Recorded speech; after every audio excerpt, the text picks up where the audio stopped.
Baseball seasons can be a lot like roller coasters, filled with ups and downs. Well, after starting last week 3-0, the Gulls finished that week of action with 3 straight losses. Well, tonight, Newport has a chance to get back on track as they play host to the North Shore Navigators. I'm Harry Tidgewell, and we welcome you to Cardines Field for some Monday night NECBL action. We got all your information covered right now on the NECBL Broadcast pregame show.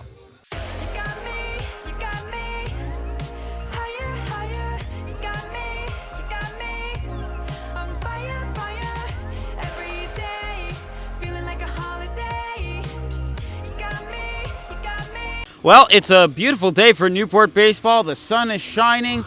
There's some clouds in the air, but it doesn't look like we're going to have rain. Unless you're talking about rain and confetti on my guest here, the birthday boy, Matt Benestad, one of our interns who we're going to have a Gulls Inside Scoop with. Benny, how are you doing today? I'm doing great. Hopefully we get the Gulls back in the winning column. Hopefully. Well, also, happy 20th birthday. Thank you, Joe. Thank you. So, what do you have for birthday plans after this game? Do you have anything special you're planning on going anywhere out in Newport? Now, hopefully have a nice long game at Cardines, pull out the win to start off the week, and go back and start off a fun week here in Newport. Now, you started with quite a few of us interns, myself included, alongside our cameraman, Ethan Poole. You started with us last year. You know, what has been one of your favorite moments while being an intern here at Cardines? I think it was definitely being a part and being in the middle of the atmosphere, working the cameras in the playoffs, especially the game against Mystic, when we wanted to move on to the finals of the Western Southern Conference. And so just being in that Cardines atmosphere and the Cardines world that, you know, made the Gulls fans, the Gulls community all put together, and that's why I intern here. Now, Fairfield is your college of choice. I imagine you're studying communications. What are you hoping to do with your communications studies once you've graduated and you've moved on from the legendary, Gulls organization? Yeah, I hope to bring it to the sports media world, travel, cover games, talk about games, broadcast games, just be part of the great, sports media industry that's out there. All the great, broadcasters, Joe Buck, Mike Tirico, Al Michaels, all of the, high, professional announcers in the sports media world, use my experiences I, built at Fairfield, built here in Newport to expand my knowledge on sports in general. Yeah. Matt Benestad, birthday boy, thank you so much for doing the interview. We'll have more from the pregame show right after this. Stay tuned. Who knew I would make it this far? They hated, they never believed me. Yeah, I would never drop the ball. I know I make it look easy. Yeah, Mayweather with the defense. Moment I gotta keep going. I'm shaking the dice and I'm kicking and rolling. They already know. We welcome you back to the Newport Gulls NECBL Broadcast pregame show alongside Gulls shortstop Gus Gandy. And Gus, a couple weeks now in Newport, how have you gone about getting into the groove of things? We got a good group of guys, so I'm excited to keep it rolling. So let's keep it rolling and let's get some wins. Well, it's 6 games in the next 6 days for you guys once again, and you went 3-3 last week. What's something that not only you but the team's going to look to improve upon in this 3rd week of NECBL action? Just taking advantage of the pitches that we get. Some over the heart of the plate, just taking control and doing damage to it. So just taking advantage of the things that come upon. Well, the action gets started here tonight. The Gulls hosting the North Shore Navigators. First pitch is 6:35. You can stream it on ESPN+. Make sure to tune in. We are the heartbeat of innovation, the ones who care for your heart as if it were our own. We are challengers who never settle. We are healers who turn fear into hope and the impossible into done. We are at the heart of this community, providing advanced, nationally recognized medicine. We are South Coast Health, Heart and Vascular. Right back with you on the NECBL Broadcast pregame show with assistant hitting coach Noah Martinez. Coach Noah, you've been seeing a lot of new swings, a lot of new players all together since the start of the NECBL season. What are some key things you've picked up on as of late? I think across the league we see some really good hitters, which is fantastic. I think the biggest thing is seeing the breaker down for us. We've been seeing a lot of swings across the league, not just us, with breakers down in the zone early in the count. So I think we just need to avoid that, and I think we're in a good spot. So, with another busy week of NECBL action, to say the least, what's something you want to see these bats improve upon during the week? Yeah, I think the biggest thing is just competitiveness. I think we're in a good spot. I think we have a really good group of guys in the lineup. I think it's just about attacking early up in the zone and really just fighting when it comes to 2 strikes. I think overall we're striking out a little bit too much, more than we would hope. But we're in a good spot. I think all across the league we see the same kind of results. So we're just kind of doing what we can to improve every single day. So. Fun one for you to end it. College World Series currently going on. I know you've been watching a little bit of the games. Any early pick for who's going to take it all? Georgia. I'll go with Georgia. I know Dylan has a brother there, so I'm going to gun for Georgia. So. Well, the Gulls are back in action here tonight at 6:35. Make sure to catch it on ESPN. Noah Martinez and Harry Tidwell. I'm Veronica Borelli, and today I'm here with Peter Mershon. Peter, how do you think your time at Mississippi, obviously you have a big transfer coming up, how do you think your time at Mississippi prepared you for your going into Coastal? Yeah, I love all the coaches there at Mississippi State, and they do a great job preparing players every day.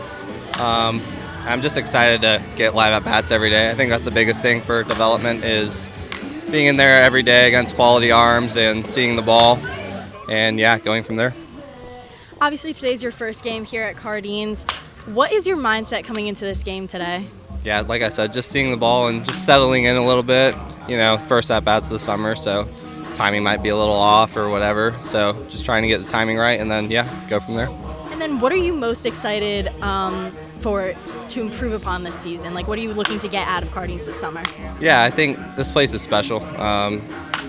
In Newport, it's been an awesome experience so far. But just the aspect of live at-bats every day, I think as we go, I think I'll improve significantly as the summer goes on. Thank you so much for being with us. Thank you. Benefit by fine organization.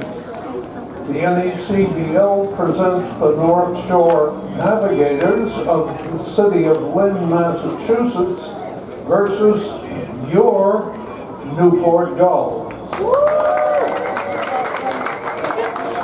Here are the starting lineup, starting with the Navs. Leading off, the right fielder, number 2, Grayson Carpenter of Dayton University in the city of Fort Myers, Florida. Batting second, the center fielder, number 14, Hunter Kingsbury of Bryant University in the city of Byfield, Massachusetts.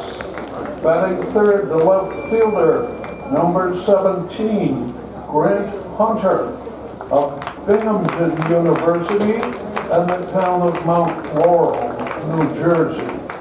Batting fourth, the designated hitter, number 26, Jay Slater of Northwestern University in the town of Downington, Pennsylvania.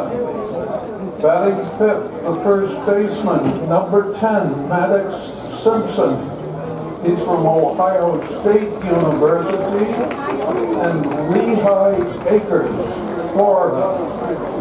Batting sixth, the third baseman, number 18, Jason Bello of Dayton University and Fort Myers, Florida. Batting seventh, the catcher, number 15, Alden Sangenberger of Seton Hall University in the town of Barrington, New Hampshire. Batting eighth, the second baseman, number 12, Jack Rickheim of Harvard University in the city of Milton, Georgia. Batting ninth, the shortstop, number 5, Hudson Ellis of Oral Roberts University and the city of Round Rock, Texas. On the mound tonight for the Navs, number 25, Gian Gamelli of Notre Dame University and Wenham, Massachusetts. The coaching staff, the manager is Jack Hawk. Assistant Coach Joe Maggio. Assistant Coach Howard Riva. And Assistant Coach Dan Hurt. Starting lineups for the Newport Gulls. Leading off, the first baseman, number 16, Devin Zerwas. He's from Eastern Michigan University in the town of Imperial, Pennsylvania. Batting second, the right fielder, number 15, Tristan Salinas of Rutgers University in the town of Boone. In his baseball buddy, Monroe Menti. That's right. My old age is catching up and I didn't announce the baseball buddies. Good heavens.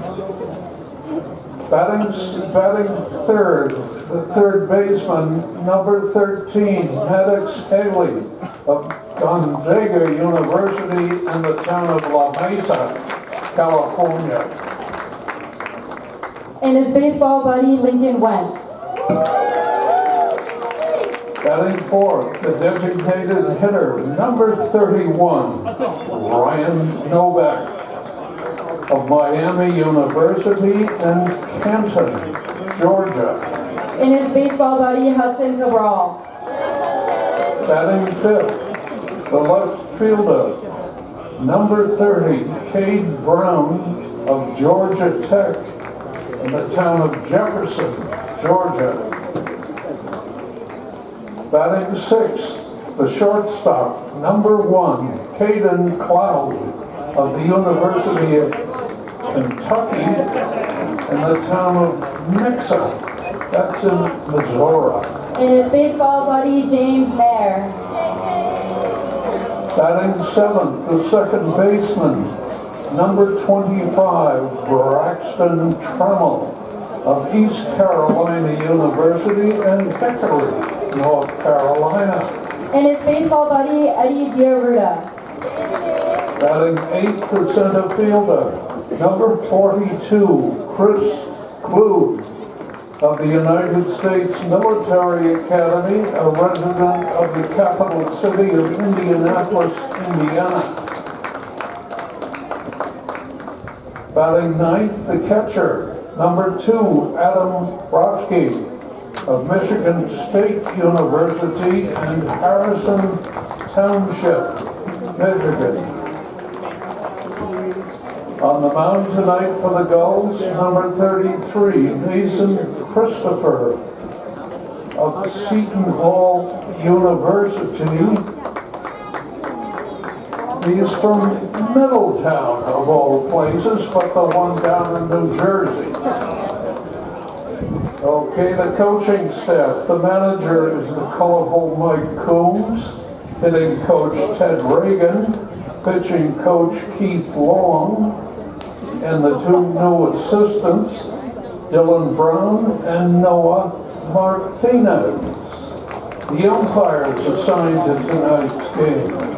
Calling balls and strikes, Mr. Jeffrey Kinney. On the base paths, Mr. Stephen Kalenda and Mr. Glenn Stewart. We trust these fine men will be shown every courtesy. Thank you. Thank you, Don, and good evening, Gulls fans, and welcome to historic Cardines Field for Clements Marketplace Night, featuring tonight's matchup between the North Shore Navigators and your Newport Gulls.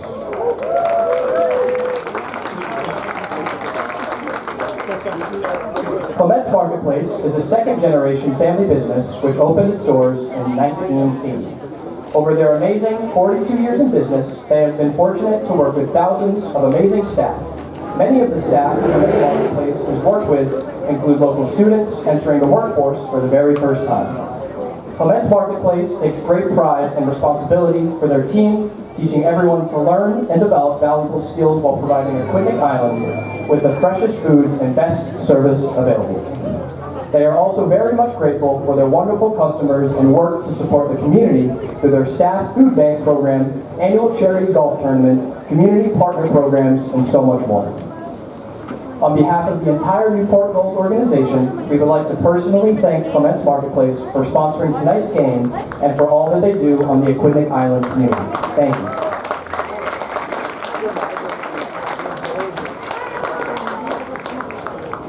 Tonight, Gulls fans, I would like to welcome out two very special guests to throw out tonight's ceremonial first pitches. First up is Ray DeMalo. Ray is 6 years old and just finished kindergarten. He currently plays catcher for Middletown Little League. He has a little sister and a puppy. Some of his favorite things include sports, playing outside, and camping. Step up to the mound, Ray.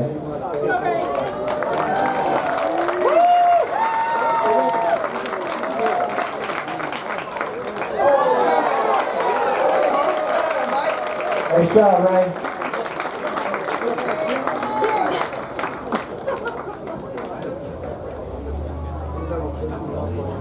Next up is Chase Anthony. Chase is the 5-year-old grandson of Tracy. He loves to play baseball and golf and enjoys reading. His favorite book is The Railway Children.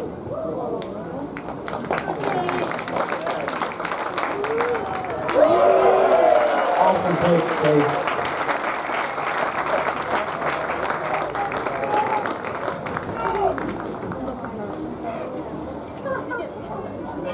Ladies and gentlemen, at this time, if you could please rise if you are able and remove your caps for the presentation of tonight's colors.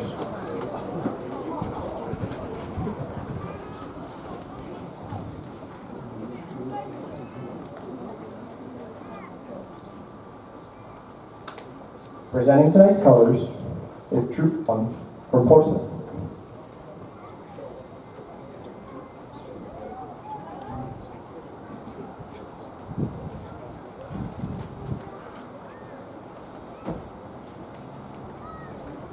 Performing the national anthem tonight is Sharon Holmes.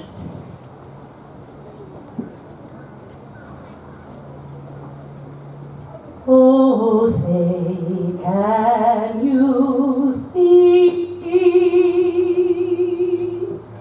by the dawn's early light what so proudly we hailed at the twilight's last gleaming, whose broad stripes and bright stars through the perilous fight o'er the ramparts we watched were so gallantly streaming, and the rocket's red glare from bursting in air gave proof through the night that us. Oh, I'm so sorry. Everybody!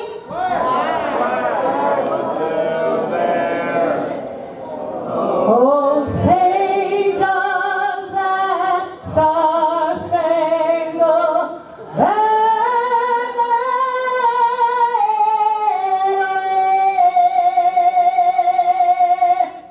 all the land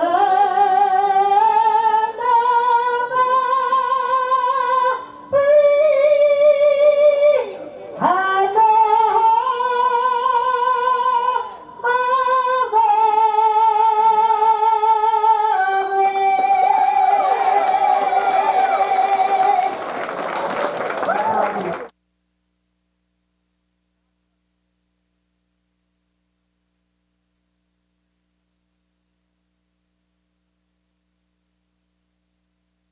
Mic check, mic check. You guys got me? Hi, testing. You can keep talking. I got you. Call it 5 favorites. Oh, I gotta look at a sit with this thing. So we just pick our 5 favorite of any category. Let me check off fruit because that's what I did last. Oh, are you serious? We talked about fruit on our last home game, I swear. Oh my God. Yeah, that's so funny. Yeah, I'll let you pick a category. Oh, perfect. Except for one that's checked off. Oh boy. Okay, we're gonna.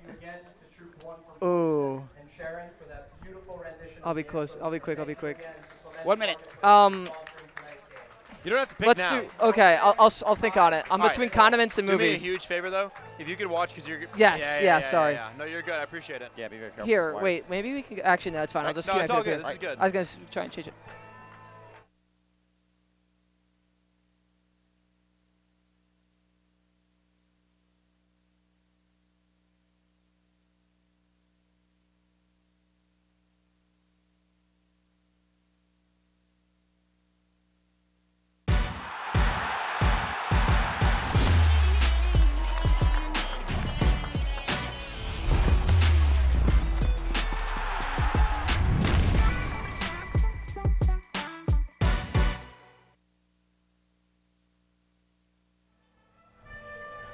We welcome you to Cardines Field for some cross-division NECBL action between the Newport Gulls of the South playing host to the North Shore Navigators of the North. Two teams off to unideal starts and slight holes to begin the season, but the question we'll answer here tonight, who will begin to pull themselves up and who is going to keep on digging?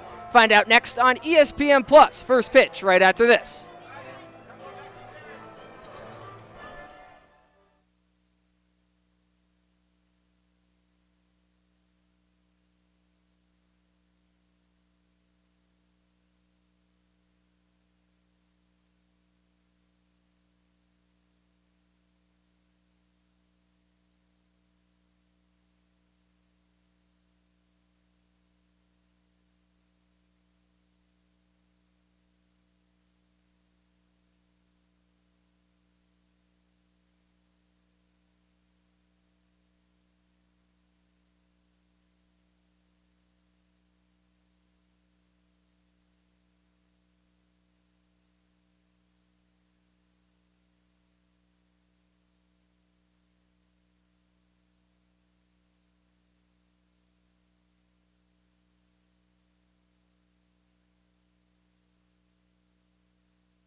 '74 and sunny on this beautiful Monday night from Cardines Field on ESPN Plus. We welcome you to the broadcast booth alongside Joe Dupuis and Luke Fitzpatrick. I'm Harry Tidgewell, and as we talked about in that little bit of that pregame intro, if you will, two teams that off to unideal starts. The North Shore Navigators just 2-6 through their first 8. The Newport Gulls 3-5-1. Luke, I'll start with you, our North Shore Navigators expert, if you will. A team that isn't quite where they want to be just yet, but what's some promising things you saw in yesterday's win against the North Adams Steeplecats that they could carry over into today? Yeah, everything kind of came together for them in that win. They had good starting pitching on the mound. Unable to get out of that jam was John Hegarty in the third inning, but they got consistent pitching down the stretch. But the biggest thing has been the offense. It's been the problem so far for the Navigators. They started 2-6 last year. They started 2-6 this year, so they're not unfamiliar to slow starts. But the offense definitely has been the problem. 143 with runners in scoring position.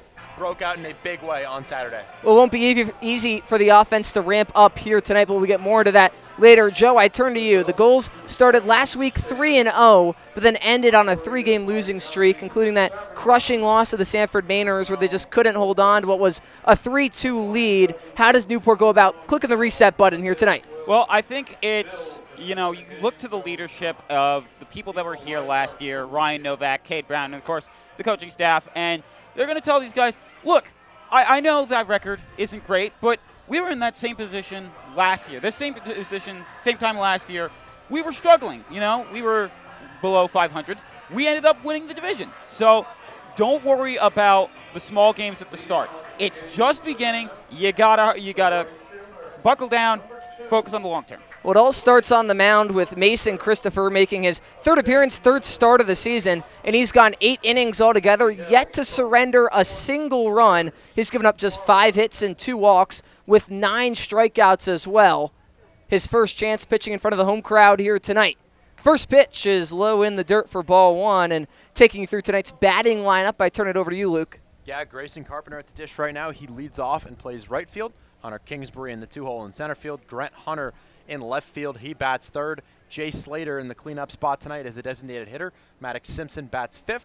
Jason Bello after him and playing third base.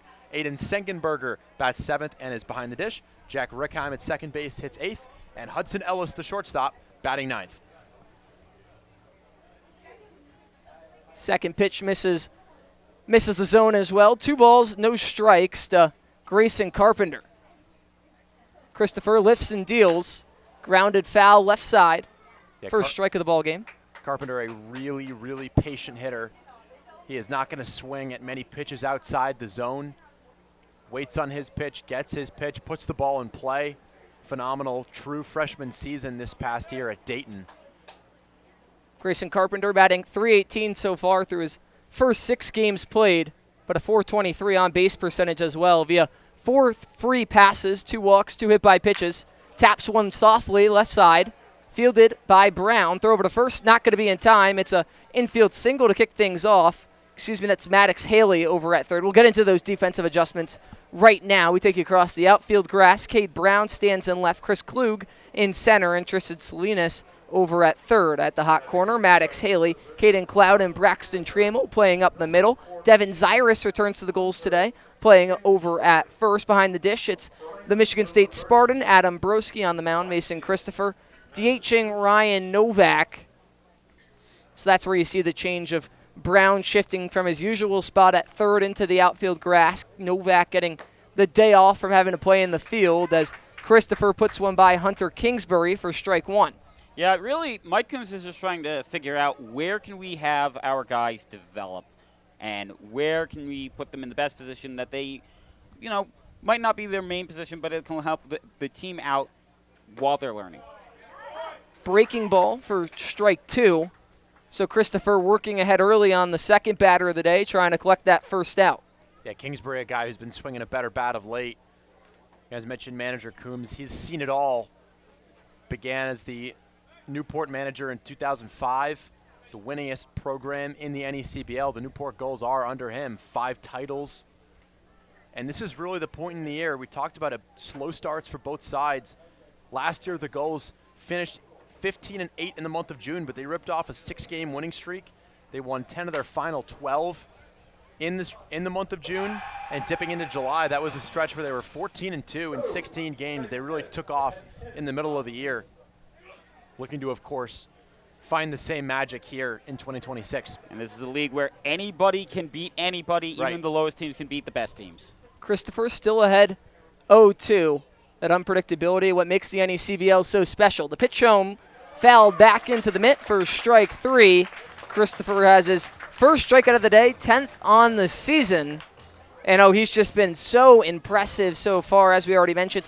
0 runs given up so far this year through his first 2 starts. He worked 5 innings of work his last time around, and he's just a jack of all trades, if you will. He has a good fastball, good breaking ball mix, so much command over the plate as well. Ate up a ton of innings at Seton Hall this past season. He'll get to face his teammate in Sengenberger later today, batting in the 7-hole for the North Shore Navigators. Yeah, Kingsbury struck out 4 of his last 6 plate appearances dating back to that game on Saturday. But he is the only lefty in the lineup, 8 righties as the Navs counter the left-hander. The yellow is fouled back into the street.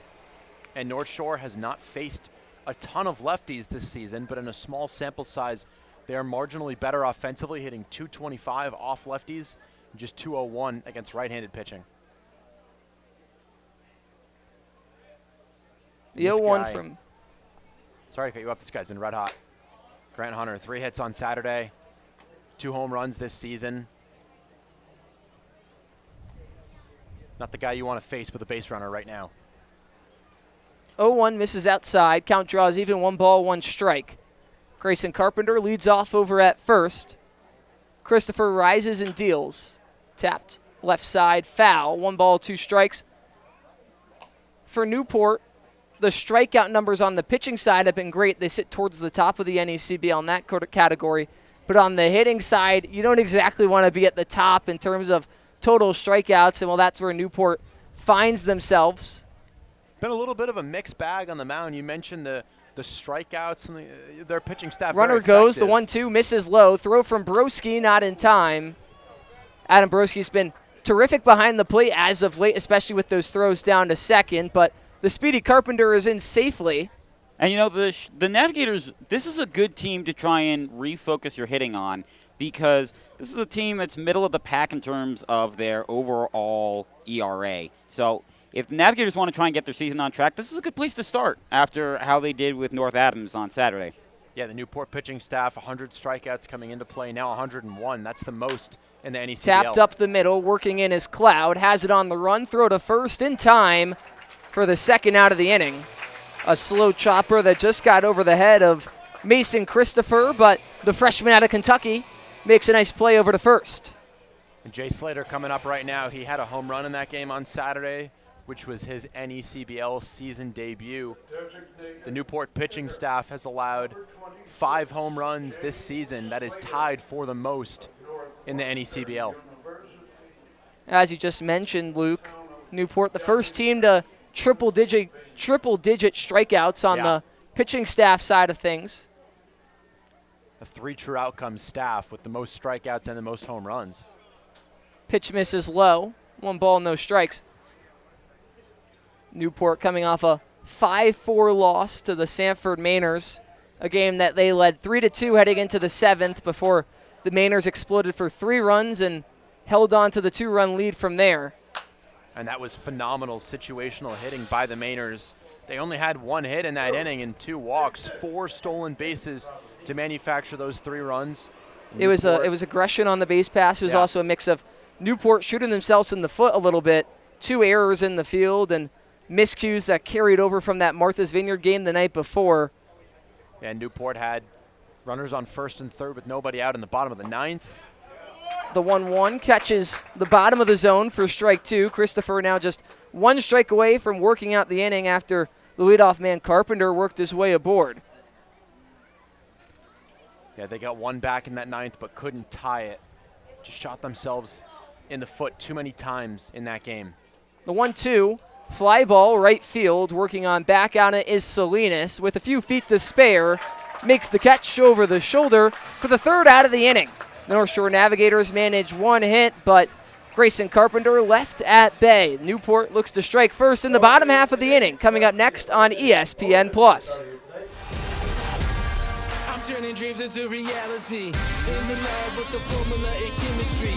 The memories spark and motivate and make the industry shake. We put the balls in the brakes. I'm talking one chance at best, yes. Painting pictures for the culture, keep the brushes fresh. Flip the cover with the drummer, passion never rests. Freedom is our teacher under pressure, now we blessed. Yeah, it's one art, one shot. Now the future is yours. Go. Stadionic's primary goal is to maximize fan safety and amplify the fan experience so that you or your client get exactly what you envision. Welcome into beautiful Chapel Hill, North Carolina. It's downright gorgeous.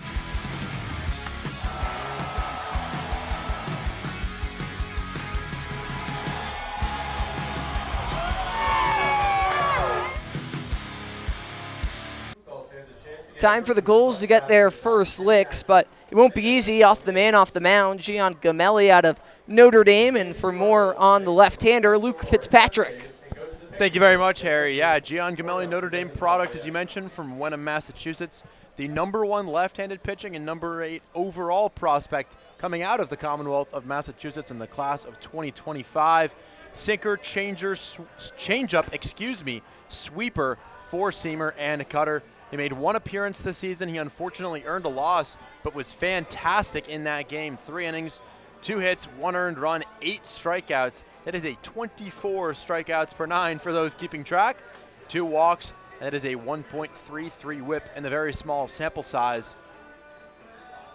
Well, it won't be easy against the top of this Newport Gulls order, especially. Devin Zyrus, Tristan Salinas, and Maddox Haley, who was just named the NCBWA first-team DH this past week, are due up in the order. Ryan Novak bats 4th, Cade Brown and Caden Cloud batting 5th and 6th, Braxton Trammell 7th, Chris Klug batting 8th, and Adam Broski rounds out today's lineup batting 9th. We'll take you across the diamond really quickly. Yes, absolutely. In the infield, Jason Bello at third base, Hudson Ellis the shortstop, Jack Rickheim at second, and Maddox Simpson the first baseman. In the outfield, left to right, Grant Hunter, Hunter Kingsbury, and Grayson Carpenter, and Aiden Sengenberger doing the catching for Gian Gamelli. Look up and down that lineup. You got some lefty killers. You got some guys that really struggle against lefties. So it's an interesting mix. You notice some brainiacs as well. Hunter Kingsbury and Jack Rickheim, both Harvard guys. Yes. And, of course, the starting batter for the Gulls, Devin Zyrus, is honestly not the first person you want to be facing if you're dealing with the pitching for the Navs. Tap softly up the middle at the mound, throw to first in time. Zyrus, the number 1 batting average of the Gulls lineup, also in the top 10 of batting averages in the NECBL in the very young season that we have going on. Not exactly what you want to see out of your leadoff batter right there. Just a slow tapper right back up the middle on the very first pitch. So 1 pitch, 1 out from Gian Gamelli.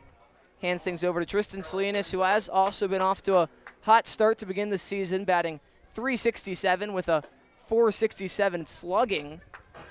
Yeah, 11 Salinas. total hits, 3 of them good for extra bases. Salinas, a very aggressive hitter, swings at the first pitch 43% of the time. Didn't see it right there, but he will chase if you get him to 2 strikes. Chase the fastball at 53% this past collegiate season. A strong and furious swing, a tapper right back at the mound once again. Gamelli has trouble with this one, but the throw to first once again in time. Back-to-back ground outs to the pitcher to kick things off. Gamelli having a busy day already.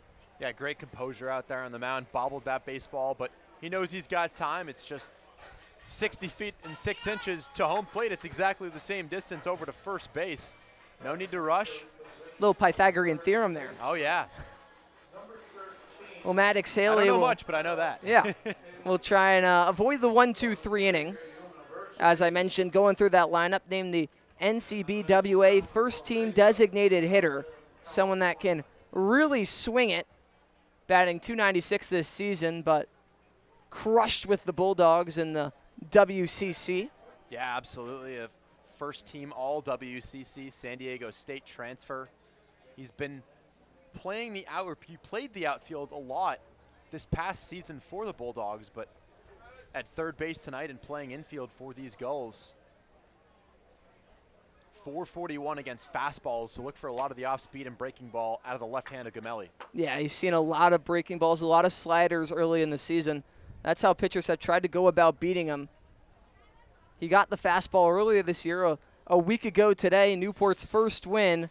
Maddox Haley lining a single into the right field grass and part of that Newport 3-game winning streak during the beginning of the NECBL Week 2. Watches strike 1 at the top of the letters.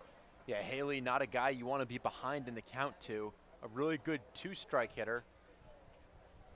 Of course, even better when he's in a hitter's count. He just has so much strength and raw power in that swing that even when he doesn't catch it exactly off the barrel, he's able to lift it into the outfield grass, and if he's able to find a gap, that can be good for extra bases. Already has a double on the season. Definitely a testament to Ted Regan, the hitting coach of the Gulls, and what he preaches to every player that comes through Southern Rhode Island. 2 balls, 2 strikes, 2 outs. Gamelli trying to go 1-2-3. The pitch home, swing and a miss, strike 3. Gian Gamelli fields 2 ground outs and strikes out the third batter of the inning. 1-2-3 go the Gulls. We're scoreless heading to the second on ESPN+.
Time for the top of the second on ESPN Plus. Mason Christopher back out there for the Newport Gulls.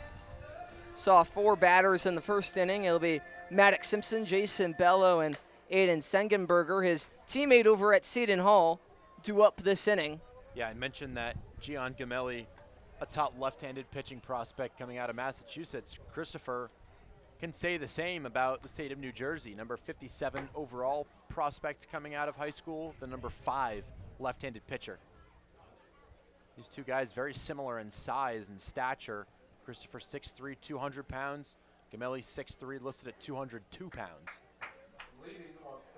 Mason Christopher, if he could get the next 3 outs unscathed, will have made it officially to double-digit innings without giving up a single run, I should say. Maddox Simpson out of Ohio State, the Buckeye, leads things off. Christopher set. Kicks and deals. First pitch grounded towards Haley over at third. Fields it, throw to first just in time for the first out of the inning. Yeah, 1 pitch, 1 out. Simpson's gotten off to a frustrating start to the season. Just 1 for 15, now 1 for 16. He's been hitting the ball hard, though, putting some good swings on the baseball. You could say the same about this guy, Jason Bello. Just 1 hit for him this season, 1 for 22. 6 strikeouts to his name as well. Jason Bello out of Dayton. Yeah, Bello, one of a couple of starters. Grayson Carpenter in that group who got Saturday off. Some of them pulled early from the lineup, or early in the game, I should say, on Friday. So you get half the game Friday off and then Saturday off. And, of course, the Sunday off day. So a little bit of a weekend reset. And for a guy like Bello, that could be really helpful for him. First base umpire also called that one a no swing. No swing, yes. Pitch, breaking ball misses low in the dirt, but Bello able to hold on up. 2 balls, no strikes. 1 man out in the top of the second. Pitch home from Christopher above the letters. So 3 quick balls to Bello after recording it out on the first pitch to Simpson. And one thing that Mason Christopher should be thankful for is that he doesn't have to face the best batter on the Navigators, being Danny Flynn. He's not in the starting lineup tonight. Pitch home, popped up right side. Salinas working over on it, underneath it, and making in the catch, battling the sun for the first out of the inning. You could see him kind of moving back and forth out there, but nonetheless able to leather it up for out number 1. Yeah, you mentioned Danny Flynn out of the lineup with a hamstring injury. Jack Hawk telling me last week he's been shut down until Tuesday, as in tomorrow. Ooh. Flynn was taking some hacks during BP today. I asked him, how's it feel? He said, nothing's hurting yet. I also haven't ran yet. Of course, Danny Flynn not in the lineup. Yeah. But a good thing maybe that during BP he didn't feel anything in that hamstring. The running is the important part. Yes. Foul, left side. Gives me like 2 him. outs in the inning. Danny Flynn has played 2 games so far this season, batting .400, 2 hits, one of them a double. Yeah, a guy who works gap to gap. You know he's going to have to run and cross first base. I almost told him before the game, you get under 1 to right. You can jog around the bases. Just 280 to right field. The short porch of Cardines Field. The 0-1 from Christopher. Misses up. 1 ball, 1 strike. Yeah, you talked about it, Harry. These 2 guys, the Seton Hall products, battery mates. Yeah. You got to think the advantage must go to Sengenberger, who's just probably gonna say caught that. hundreds of pitches from Christopher. Yeah, Christopher does not know nearly enough about Sengenberger as a hitter. The 1-1 clips the knees for strike 2. And the last time Sengenberger was down here in Cardines was when the Navs came here last year. Didn't record a single hit. He's hoping to redeem himself here, so he knows how that grass is. It's very tricky. Just 1 hit through his first 10 ABs. The 1-2 from Christopher fouled back into the netting. Yeah, that 1 hit, he made it count, though. That was Thursday. Navigators fell behind 6-0 at the hands of the Valley Blue Sox, came all the way back to tie it. Sengenberger's hit was a 2-run single that tied the game. So he is off to a slow start, but he has that clutch gene at the same time. And sometimes that can jumpstart your offensive production just a little bit. The 1-2 Fly ball center field. Klug works over on it and makes the catch for the third out of the inning. Make it 10 innings for Mason Christopher to begin the season without surrendering a single run. The bottom of the second up next as the Newport Gulls try and grab the lead on ESPN+. Who knew I would make it this far? They hated, they never believed me.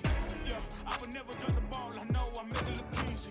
Yeah, Mayweather with the defense. Moment I gotta keep going. I'm shaking the dice and I'm kicking and rolling. They already know. We are the heartbeat of innovation. The ones who care for your heart as if it were our own. We are challengers who never settle. We are healers who turn fear into hope and the impossible into done. We are at the heart of this community, providing advanced, nationally recognized medicine.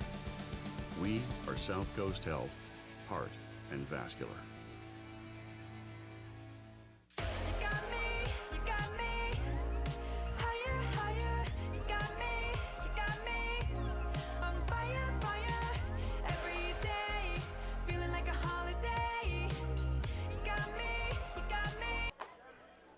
Bottom of the second, just moments away, but we'd like to remind you that Stadionic is the official netting and facility partner of the New England League. Stadionic's netting, wall padding, and facility solutions have been featured in Major League Baseball venues, including Citi Field, home of the New York Mets, and Truist Park, home of the Atlanta Braves, as well as collegiate facilities throughout the entire country, including Florida, North Carolina, Clemson, Texas, Horns Up, and many more. From design to fabrication to installation, Stadionic is making sports facilities iconic. And, well, Zephyr is the official on-the-field cap. As you look at those caps of the North Shore Navigators, quite nice. The Gulls with some of the best in the league as well. The official on-field cap of the NECBL, known as Z-Hats, Zephyr is the authentic college hat with over 800 colleges and channels that same energy, creativity into building custom hats of all types for pro sports teams, clothing brands, and companies everywhere. Make sure to pick up your Gulls or Navigators official on-field cap today. I have one of my own for the Gulls. I got game one of last year when they played Vermont. Very nice. And Ryan Novak was there. And two birds with one stone right there, Harry. Yeah. Yes, banging them both out. We had a little bit of extra time coming back from the break. Yeah. Harry is. Wait till we talk about Steamship Authority in a little bit. That gets me riled up. He knows how to do transitions, trust me. Well, Ryan Novak, the lefty, digs in, as Joe Dupuis already hinted at, a returner for the Gulls. One of only 3 guys on the Gulls roster to actually make their return here alongside Cade Brown and not quite here yet, Kyle Branch, who's still with the Sooners. Kyle Branch, yeah, playing in the College World Series. You guys been keeping up with that at all? I mean, I've been having a lot going on, unfortunately. You're busy. So I get it. You're a busy guy. Very busy, yeah. I keep track of my LSU Tigers. That's about it. LSU Tigers, wow. Yes. Heating up in Omaha. This guy in Ryan Novak, that his hitter profile to start the season has not matched who he is as a hitter historically. 172, 7 strikeouts in 29 at-bats. He is leading the team with 8 RBIs, but you look at that big three home run number as well. Tacked on another one in Sanford this past weekend. Yeah, from the collegiate season, he's a contact guy, doesn't chase, doesn't swing and miss. So far been a little different this year as he gets hit by this pitch. Ooh, that looked a little bit rough, but it might have just clipped him. And he has taken a lot of advantage out of the free pass. As you mentioned, a 172 batting average, but a 385 OPP, and that's due to the 9 walks he's worked and now 2 hit by pitches after Gamelli just works a little too far inside. Novak takes his at-bats very carefully and slowly, and sometimes that means he gets struck out. Sometimes he takes a hit at something he doesn't need to. But it really helps with building up those walks and getting into a position where hopefully his teammates can help him. Strike one swinging from Cade Brown right through the fastball. And Brown swings at the first pitch 42% of the time. That's not a surprise as he had to take a big cut right there. Really good numbers against lefties, so Gamelli with the leadoff man on has to tread lightly here. Interestingly enough, I wanted to go back to the College World Series for just a second because I know you mentioned Kyle Branch with Oklahoma batting 9th and playing second base in tonight's game against Georgia. And, well, his brother, Colby Branch, is playing shortstop on the other side, batting 8th. So branch-on-branch action here tonight. Oh, the Branch family has history with the Gulls as well. Yes. That game on at 7 on ESPN starting right now. We hope you stay with us, though, on ESPN+. Yeah, don't plug another game. Yeah, come on. Yeah, Maybe, maybe you can get the multi-view on. Well, I know on the that app? I know that on the ESPN Plus there is the multi-view also going on with the matchup between Danbury and Martha's Vineyard as well Wow. at the same time as this. Get all your screens ready. Maybe work in some World Cup action. Just Of stay course inside. Well, we got the NBA Finals are over. The NBA Stanley Finals Cup's are over. Nowhere to go. Just watch the game. Of course, my mom's watching this from up in Cumberland, Rhode Island. She's just watching this one because she likes the Gulls. Hi, Mom. Who doesn't? Who doesn't like the Gulls? The 2-1 home.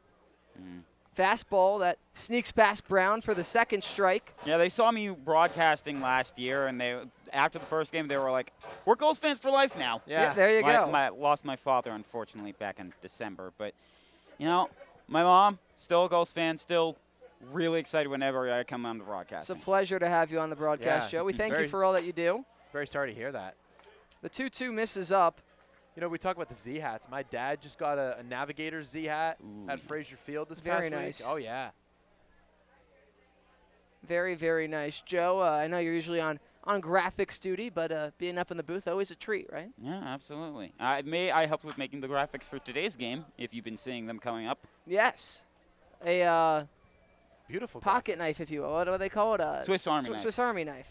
I have many different Jack talents of when it all comes trades. to production. Yeah. Yes. Master of them all as well.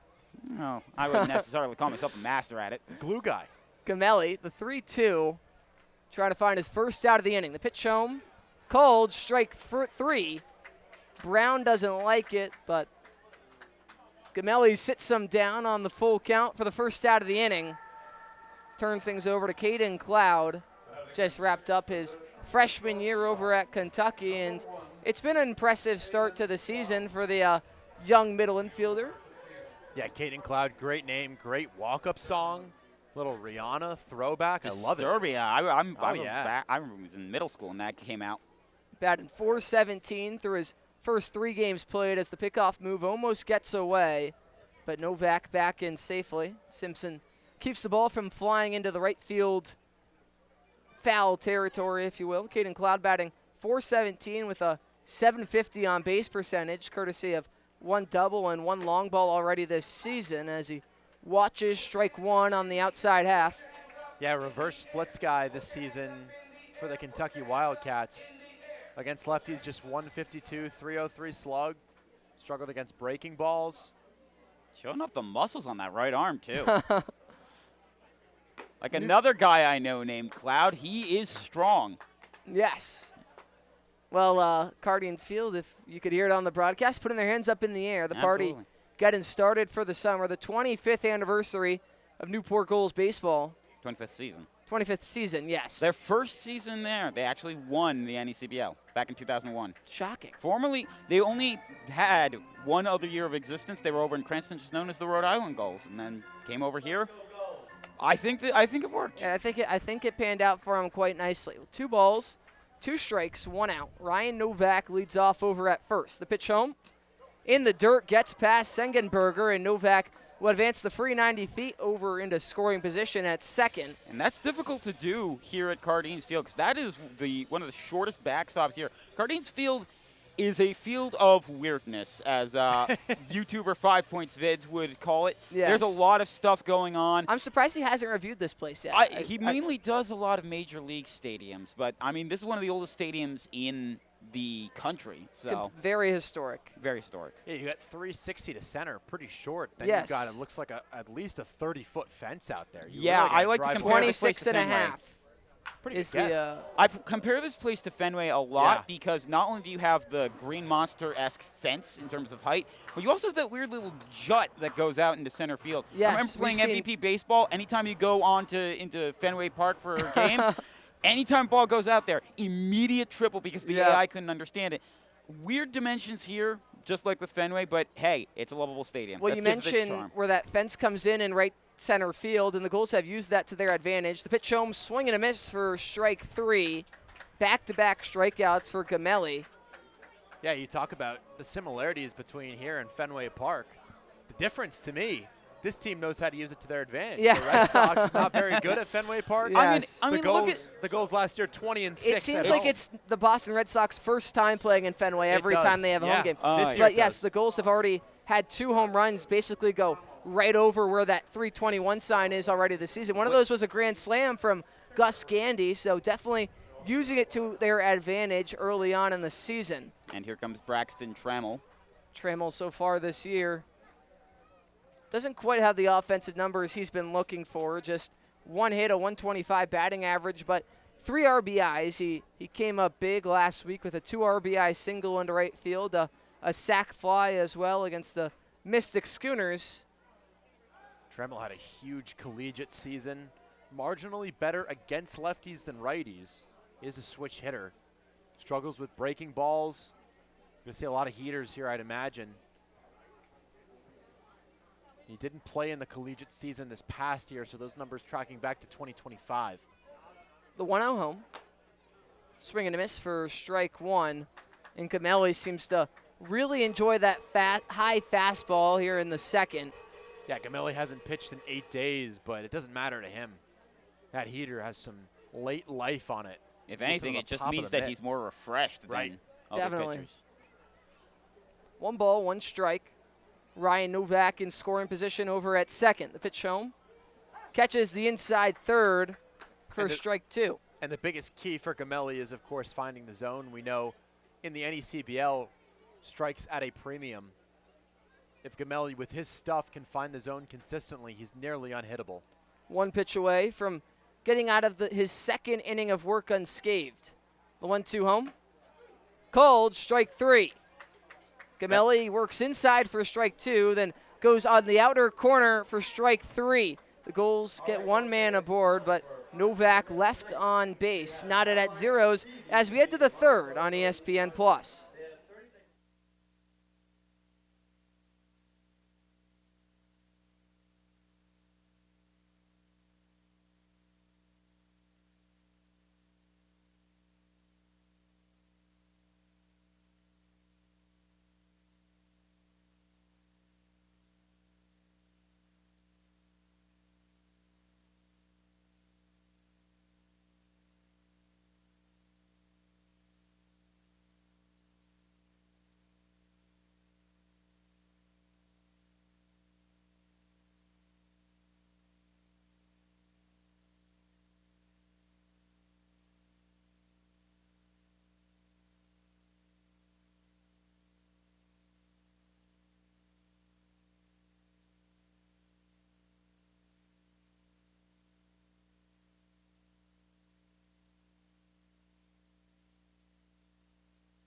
Well, I know you can't see it on your screen right now, but we just had a little donut eating contest. A classic contest on the field. Every end of the second. You guys got a favorite donut?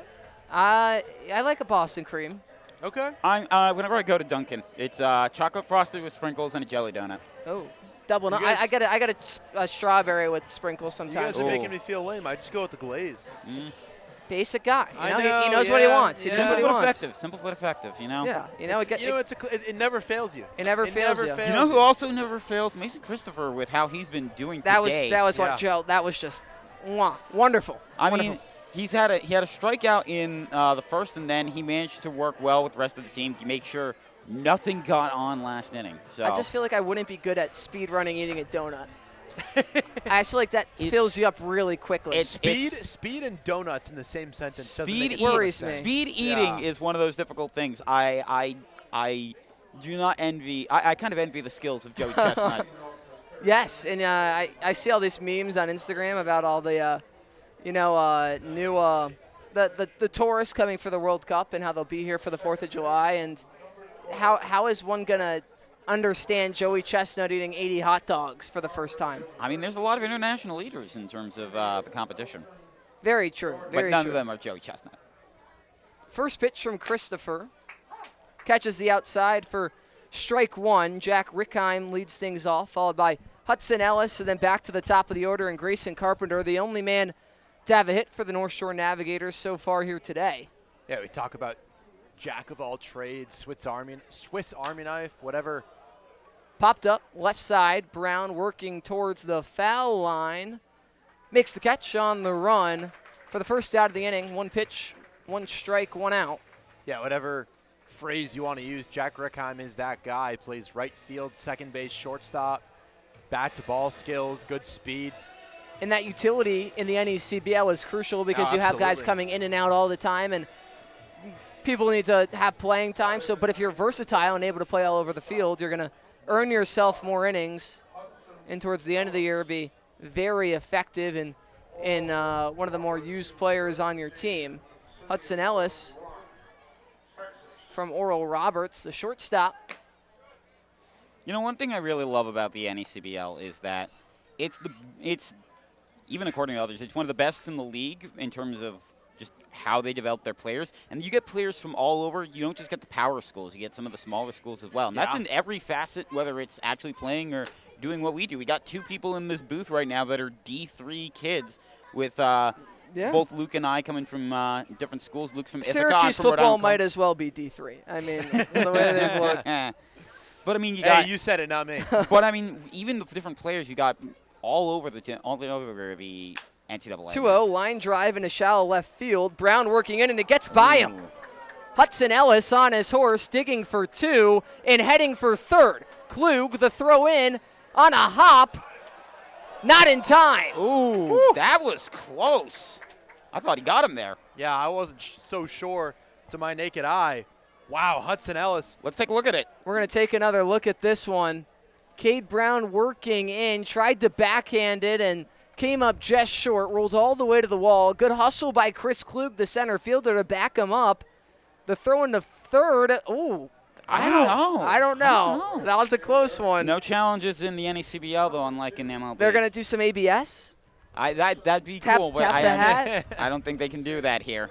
Maybe they should leave it to a fan vote. Like, do you ever watch Love Island, Joe? I'm not you can really vote on the app. I'm not really a reality fan guy, but I feel like if you ever left anything to a fan vote and the Gulls are one of the teams you have to compete with, be a little unfair. I think at that point it's basically, okay, 85% vote in favor of the Gulls. Yes.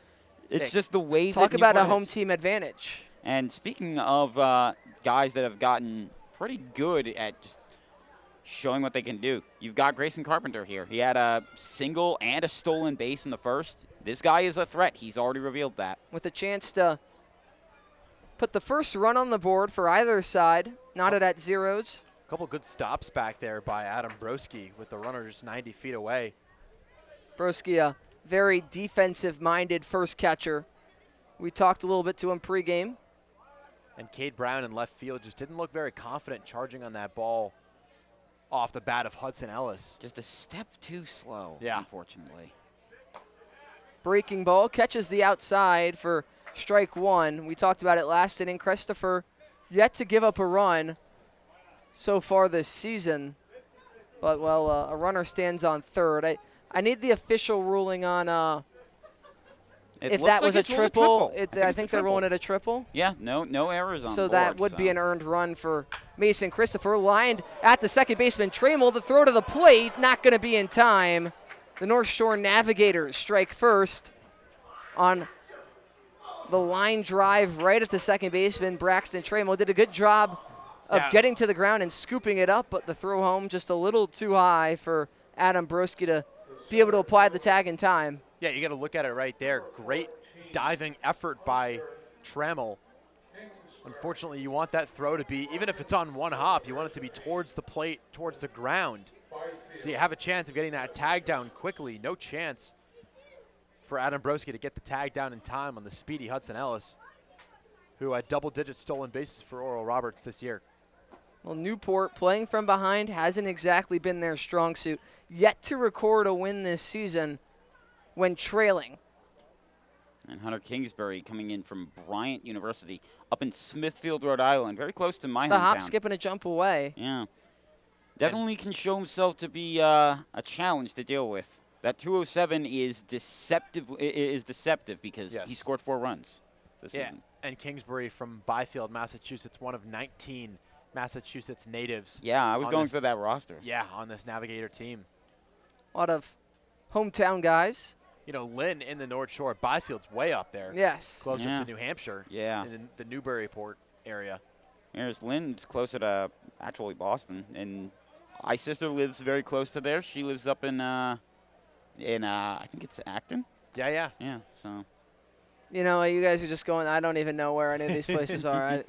Beats me. Anyone ever been to Albany or Saratoga? Oh, or- yeah. I used to live in drive Albany through for it. a year. Yeah. Oh, okay. Oh, yeah, because you're going to Ithaca. Yes, Yeah. of course, I of course. lived in Albany for a year. I actually was working with a team that's up in Troy called the Tri-City Valley Cats. So Oh, I yes. know that Yes, area Joe. pretty decently well. I love the Valley Cats. I can't say- Former low A affiliates of the Houston Houston Astros. And if he's watching, a shout out to their broadcaster Adam Cohen. He's the reason Yes. why I'm here. Shout out Jose Altuve came up. Yeah, don't shout out Jose Altuve. But if you're listening, Jose, Hey, we thank you. You did it. Pitch misses low for And I have a feeling Ball soon three. that somebody out over in past that left field fence is going to get a warning because they've still got their car lights on. That actually was a problem that happened last year when North Shore came. yeah, Oh, my, picking up on yes. that. Because you can't have the lights on. It's blinding and distracting. 3-0. Right down Broadway for the first strike of the inning. Interestingly enough, when we went to Mystic, the parking lot overlooks the field in center. Yeah, absolutely. And they keep track of how many headlight stops they have. And they had like 5 during our game. Christopher set, peeks over at first. The pitch home, misses low, ball 4.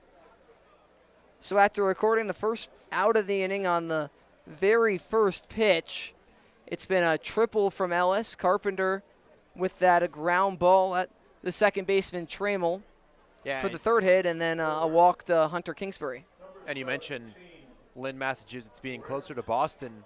Tons of planes heading towards Logan Airport fly over Fraser Field all the time. I mean, the Get some weirdest thing unique shadows. the closest thing we have that is the wharf right over past the third base line. Yes. Which makes the wind blow in, which makes Cardines a very unique place to play. Yes, the wind kind of mellow here tonight. Not as bad as very much so last Wednesday when we could barely keep the papers on our desks. It's a beautiful night. Pre-game, the sign that you see over on you usually see it when you see the center field camera. And Kevin is Long's going to go check on his number 1 arm so far this season, Mason Christopher, having surrendered his first run in a Gulls uniform. And not a guy you want at the plate right now, Grant Hunter. 2 RBI double in that game on Saturday, the win over North Adams. That ball was a little fly ball down the right field line. I'll tell you, if he hits a ball similar trajectory, that could carry out of here. The 280 short porch, as we talked about, in right field. And a guy who's swinging a hot bat right now. I came up to him after the game on Saturday. I said, I'm glad I'm not the one on the mound trying to get you out. And kind of chuckled and just said thanks and moved on with it. So focused on hitting up there. Some guys are just really hard outs, and Grant Hunter fits the bill. 348 batting average, and 8 hits on the season, 3 of them good for extra bases, 2 of those being home runs. A baseball background, his brother Cade in the AA affiliate of the Cincinnati Reds. Ooh. Actually, I have one of our interns attends school over in Cincinnati. She's down in the booth area doing directing. Yes, and that's she's from Xavier, even though she comes from her hometown's over close to DC. Yes, of course. 1 ball, 1 strike. Christopher evens things up with 1 out in the top of the third. 2 men aboard, and Carpenter and Kingsbury. Pitch home to Hunter. Swing and a miss, strike 2. Right back to the breaking ball goes Mason Christopher, and looking for a strikeout for his second out of the inning. Yeah, that's that 12-6 curve. He uses it 33% of the time against right-handed hitters. Works heavy down in the zone. 1 ball, 2 strikes. Christopher peeks back at second. Pitch home in the dirt. Count draws even at 2s. Yeah, and with 2 strikes against righties, it's 50% breaking ball. Grant Hunter can almost sit on that pitch and try to foul off the heater. With Christopher's misses today, it seems to be more of an elevation thing. He's missed high and low. He's been putting everything over the plate, if you will, just not the right level, but the breaking ball right there, right in the zone, and Grant Hunter, that tough out, swings right through it for the second out of the inning. Turns things over to Jay Slater. batting .250 on the year with in 1,000 slugging percentage, 500 on base. So a dangerous bat as well in the North Shore Navigators with a chance to really break things open. Yeah, Slater just joined the Navs last week, but already made an impact. No doubt home run against North Adams. Grabbed the barrel of the bat and tossed it over toward the visitors' dugout. Knew he got all of that one. Not exactly something you want to try and do here, considering the visitor and home dugouts are right next to each other. Right. Yes. One of Good those point. weird quirks of Cardines, but it's what makes it such a lovable place. Yes, the dugouts, both dugouts over on the right, both Both bullpens bullpens over next on the to each other. left. The 1-out. Right back to the breaking ball. The last 4 strikes from Christopher have been via that pitch right there. 2 of them looking, 2 of them swinging. The So- count draws even at 1s to Jay Slater. Kevin Long definitely gave him a pep talk I think he definitely needed when you start letting up runs like that by accident. Even if they're not entirely because of you, just got to focus up and do what you can. The 1-1 breaking ball again, foul left side for the second strike of the at-bat with 2 outs and 2 men on. Mason Christopher trying to escape during his 3rd inning of work. Yeah, really good season for Jay Slater at Northwestern. But we mentioned earlier, smaller schools, Division III schools. The Navigators faced an RPI arm, fellow Liberty League school. Ooh. Left-hander on Saturday and absolutely mashed him, lit him up. The 1-2, grounded up the middle. Trammell has it and bobbles it. Everybody's safe. Braxton Trammell coming across the middle of the field, seemed to field the ball while practically standing on second base, but in and out of the glove it goes. Yeah, Newport with a costly mistake. Some unsure defense in this inning. Ruled a triple for Hudson Ellis. We'll see how that one is scored. But the bases loaded now this inning. Threatening to get away, even with 2 down. Maddox Simpson has been swinging a really good bat, making a lot of hard contact despite what the statistics might show. You don't want to give any team extra outs. It just takes one timely hit to really break things open if you're North Shore with 2 men in scoring position. And that'll be an E4 on Braxton Trammell.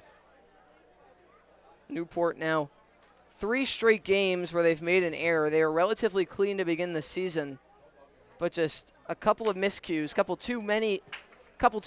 too many miscues. And that's where the final weirdness of Cardines is that grass, is that this grass can make the ball bounce in very strange ways, whether it's outfield or even just in those small little parts inside the diamond. You have to work with it, but it will not work with you. Definitely took a hop right towards the numbers on the front of the jersey, grounded towards shortstop. Cloud has it. Throw to second for the 3rd out of the inning is made in time, so Christopher escapes the bases loaded jam, but the North Shore Navigators scratch across 1. They lead 1-0. We'll be right back on the other side from ESPN Plus.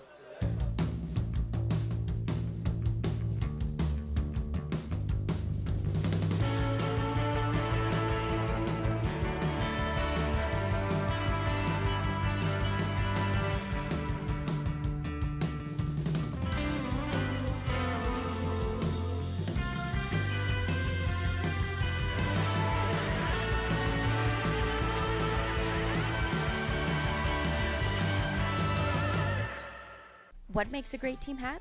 It starts with a Z.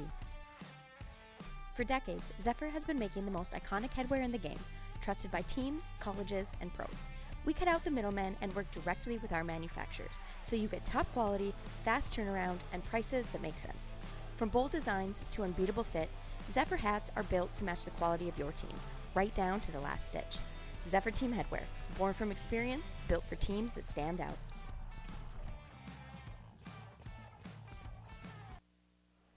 We welcome you back inside the broadcast booth, Joe Dupuis and Luke Fitzpatrick. I'm Harry Tidgewell, and when we talked earlier about the NECBL, new faces every week, but with more, it's our sideline reporter, Veronica Borelli.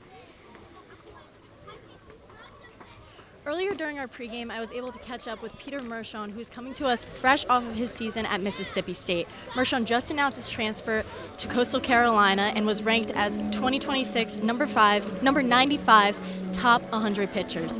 Back to you guys. Thank you so much, Veronica. Great to have you here tonight. And Another Peter one Mershon out of Mississippi State, officially transferring to Coastal Carolina. And meanwhile, we have Chris Klug coming in from the Navy, which very fitting coming here. Newport is a Navy town. Always seems to be at least one person from Navy coming onto the Gulls roster. I feel like that's part of getting the community involved with that kind of thing.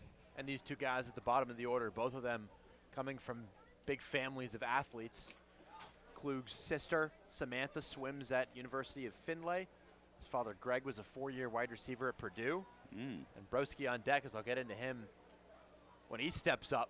Just a great athlete. Very accomplished family himself, yeah. That's why they trust him in the center field grass, commanding the outfield. And he has a rocket of an Ahead arm. early, 2-0, broken bat, ground ball towards the second baseman, Rickheim, who delivers the throw over to first in time for the first out of the inning.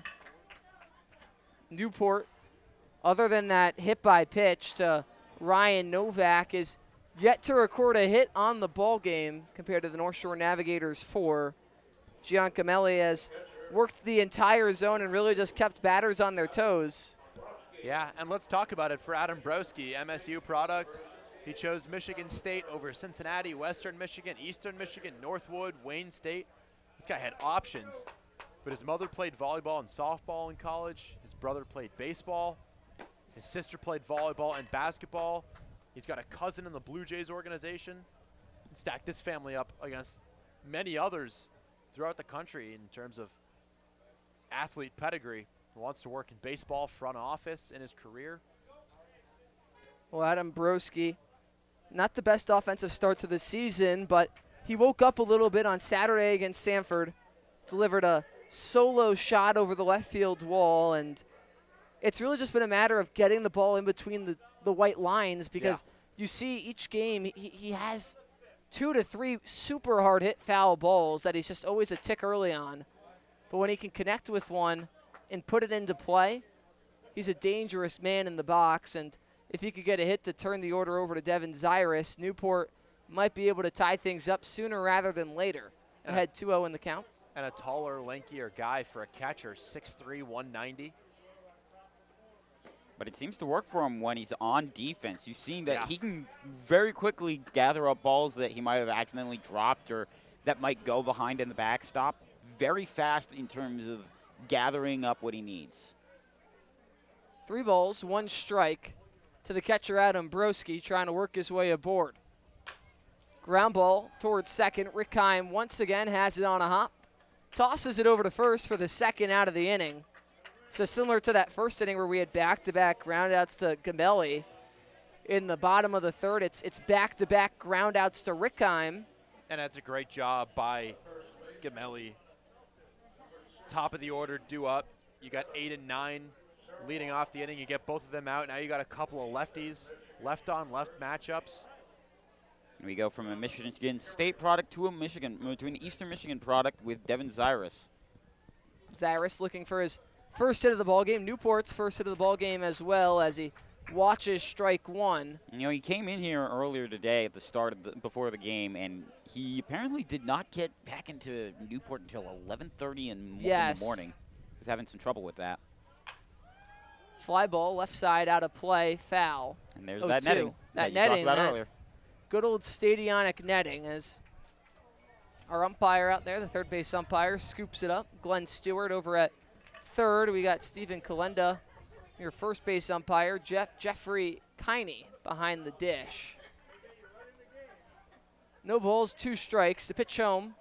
And it's interesting, a table setter here and a guy like Zyrus.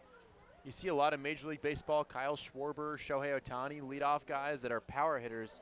Zyrus matches that profile as well, 21 career home runs. A lot of just a excellent combination of pop and batting for average. Ground ball over towards first, flip to the bag, not in time. So an infield single is how the offense collects its first hit of the ball game as Zyrus puts a slow chopper in between Simpson and Rickheim, the first and second baseman. It was a good job of Simpson to come off the bag and get to the baseball, but the throw to Gamelli over at first just a step too late. Again, there's that weird grass. It bounces in a way that if this were almost any other field, Simpson quickly gathers it up, steps onto first, third out. But because it bounces around so weirdly, you get things like that where it's like, most of the places, not a hit, but yeah, and Zyrus knows how that it was works. just about as I was going to my point. Salinas lines one to left, and making the catch on the run is Grant Hunter. But yeah, Zyrus, such a rare combination of hitting for contact, power, and speed. He's the lone base runner for the Gulls in the bottom of the third as Newport comes up empty-handed. The North Shore Navigators with a 1-0 lead as we head to the middle innings on ESPN+.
Whether you're an island resident or planning a summer getaway, the fastest way to get to the Cape and Islands is by taking the New England League's preferred partner, the Steamship Authority Ferry.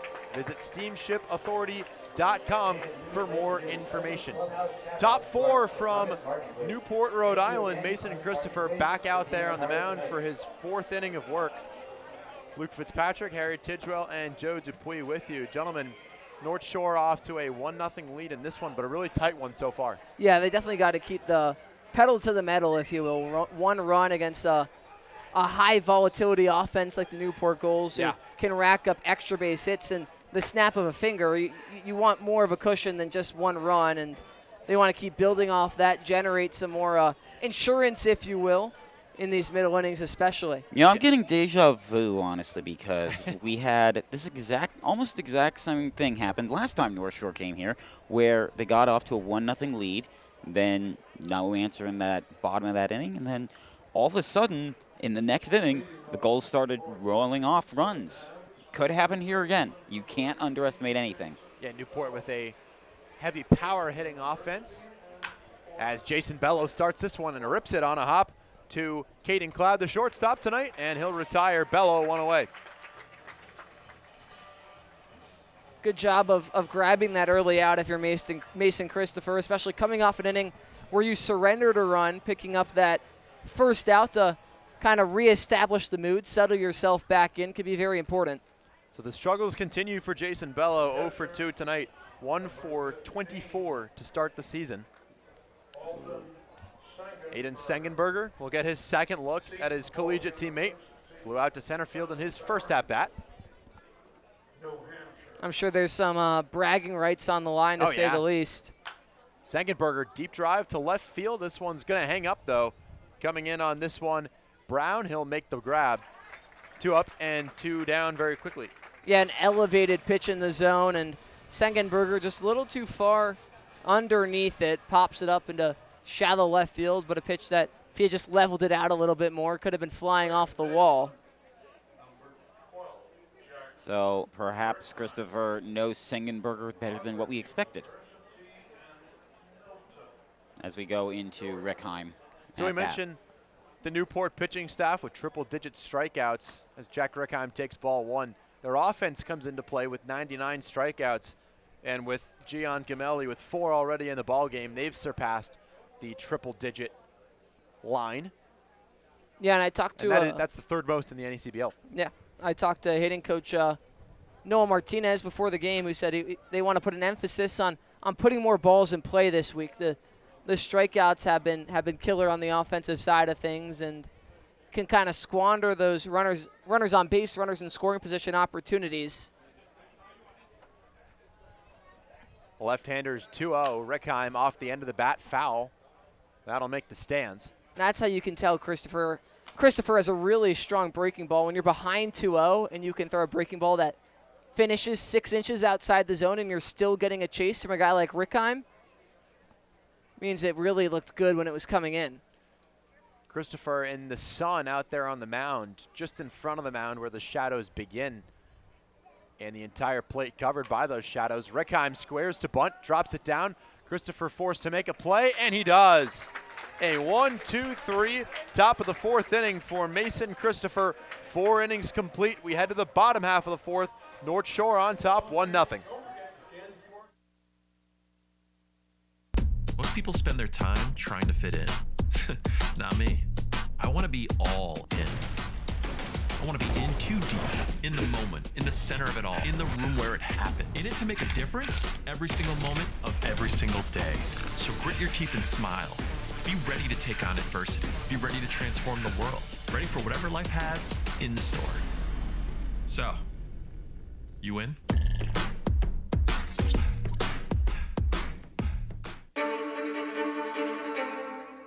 The motoring event of the year returns. The Audrey Newport Concours and Motor Week, October 1st through 4th.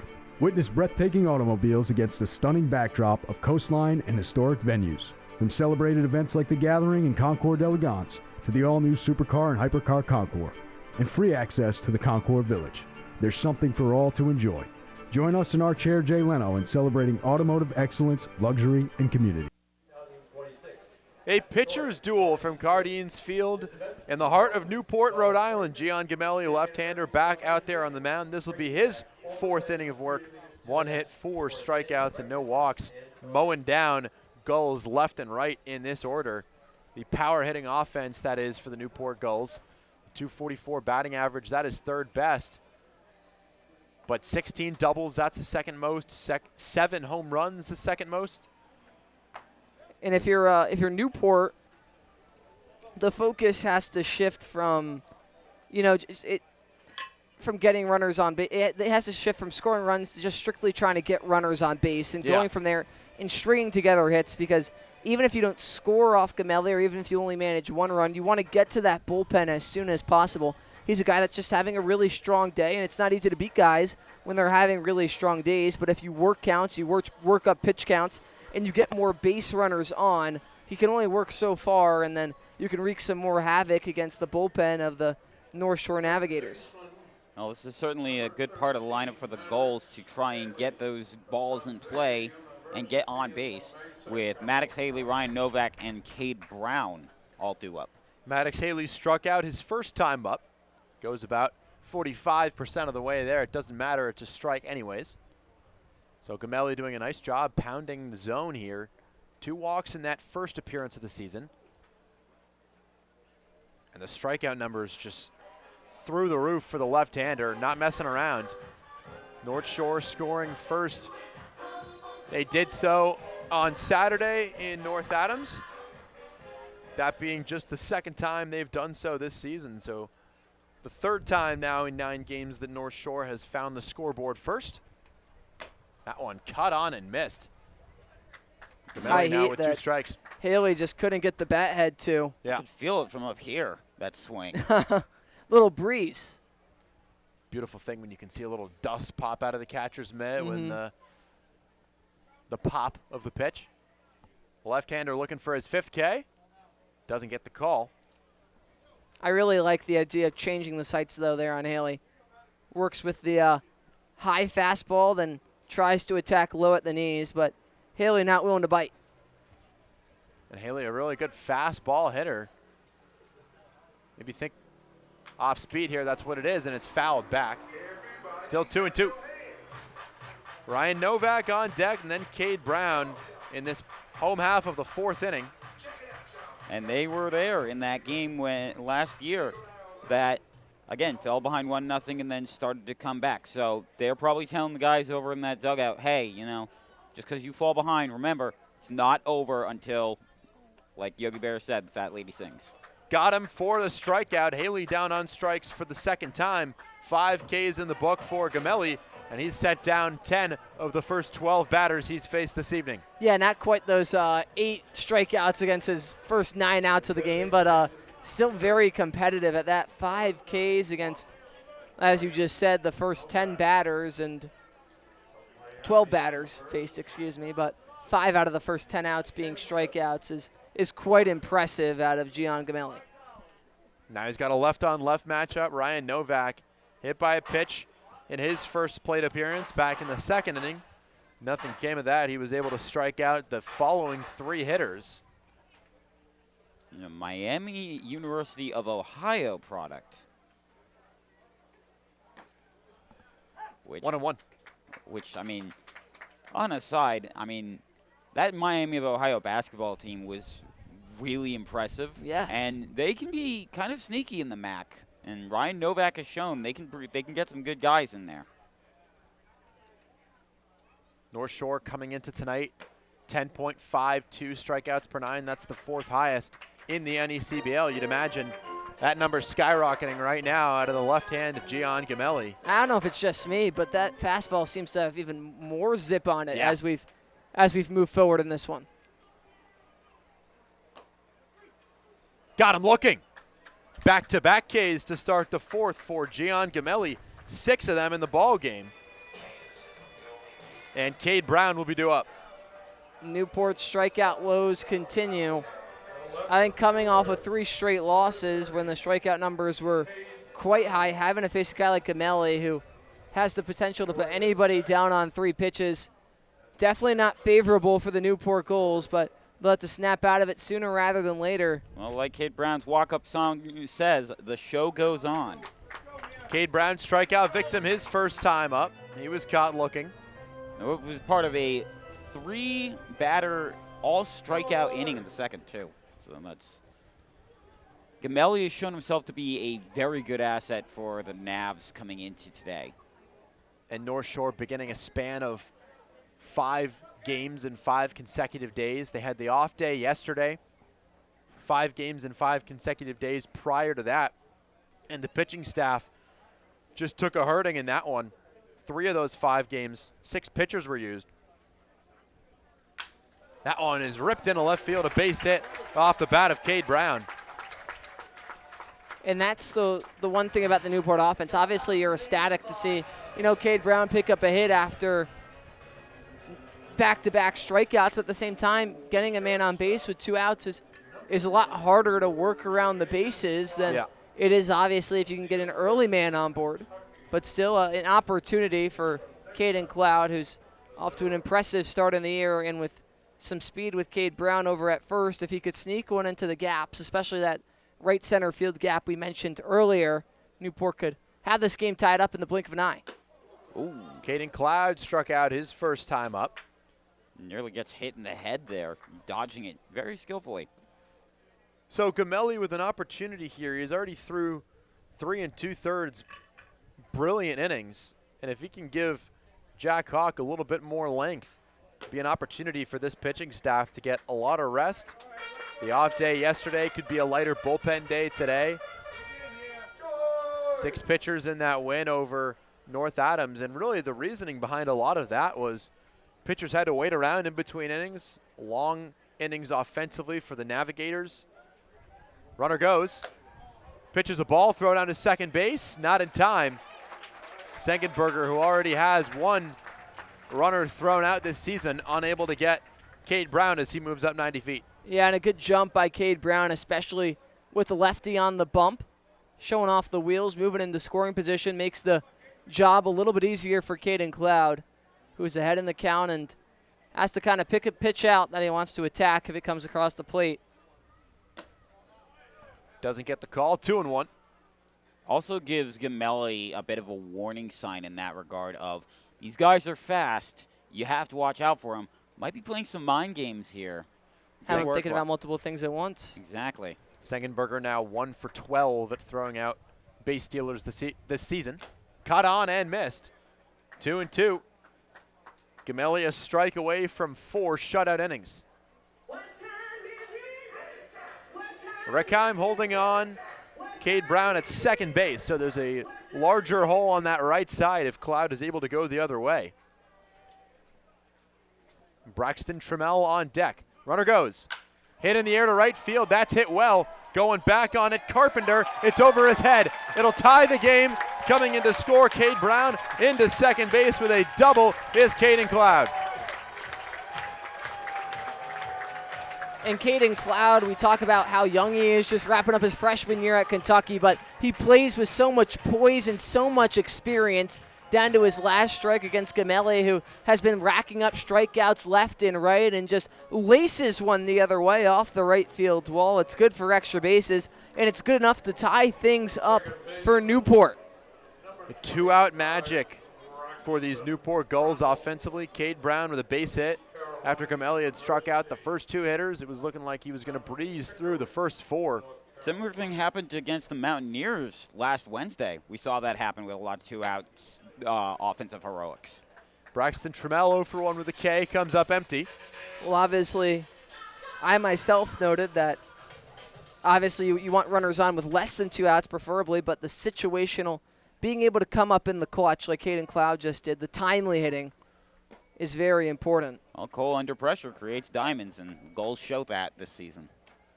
1 ball, 1 strike on Braxton Trammell, the switch hitter.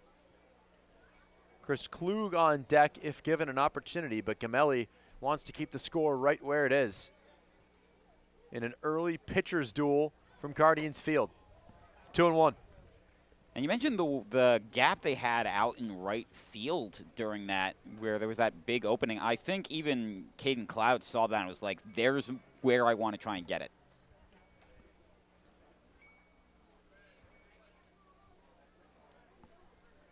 Klug trying to put Newport on top.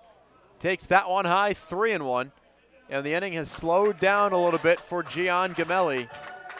Really, yeah, just one swing of the bat can shift some momentum, and Gamelli definitely looks a little less comfortable out there now in a tie ball game with the go-ahead run on second. Yeah, he had retired 11 of the first 13 batters. Now he'll check at second base on Caden Cloud. They get only 2 disengagements per at bat, so. Chris Klug coming into tonight, 200, 8 strikeouts and 20 at-bats. Off the plate for ball 4, first and second. And now we'll see what Klug can do with Trammell now being put onto first. But there might be some strategy there, too, if you're Gamelli, of letting him walk, because then you still get a force out at third or second. Chris Klug has a very, very quick swing that will fare well against a flamethrower like Gamelli. Looks like the North Shore Navigators are going to talk things over before a big at-bat early on in this one. Yeah, Howard Rebhun, pitching coach, coming out for a conversation. And Chris Klug does not have any RBIs so far this season. What a spot it would be for number 1. It would put Newport on top. 273 on base, just a 200 slugging percentage coming into play this evening. But what a spot here. I mean, we saw a big thing happening with the offense last week with Gus Gandy. Didn't have a hit, and he hit a grand slam for his first hit last week. Klug looking to try and repeat that exact same magic. So it'll be a left on right matchup. All hitters except for Ryan Novak in the inning have been righties against Gian Gamelli. And Broski on deck, a right-hander as well. So starting to take advantage of these matchups. Klug 0 for 1. He bounced out to Jack Rickheim in his first at-bat. If you're Klug looking for something fastball early in the count, right back up the middle. Gets to the backstop. Sengenberger gets to it quickly. Throw down to second base. Got a play, not in time. Standing up is Braxton Trammell, second and third. Rare wild pitch at Cardines that results in runners advancing. Normally with the shorter backstop, it's not possible. And that didn't get too far from Sengenberger. Kind of bounced off that backstop wall right back to him. And now a base hit could score 2.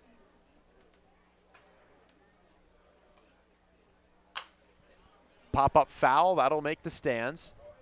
1 ball, 1 strike. Want to try and get the bat head out in front if you're Chris Klug.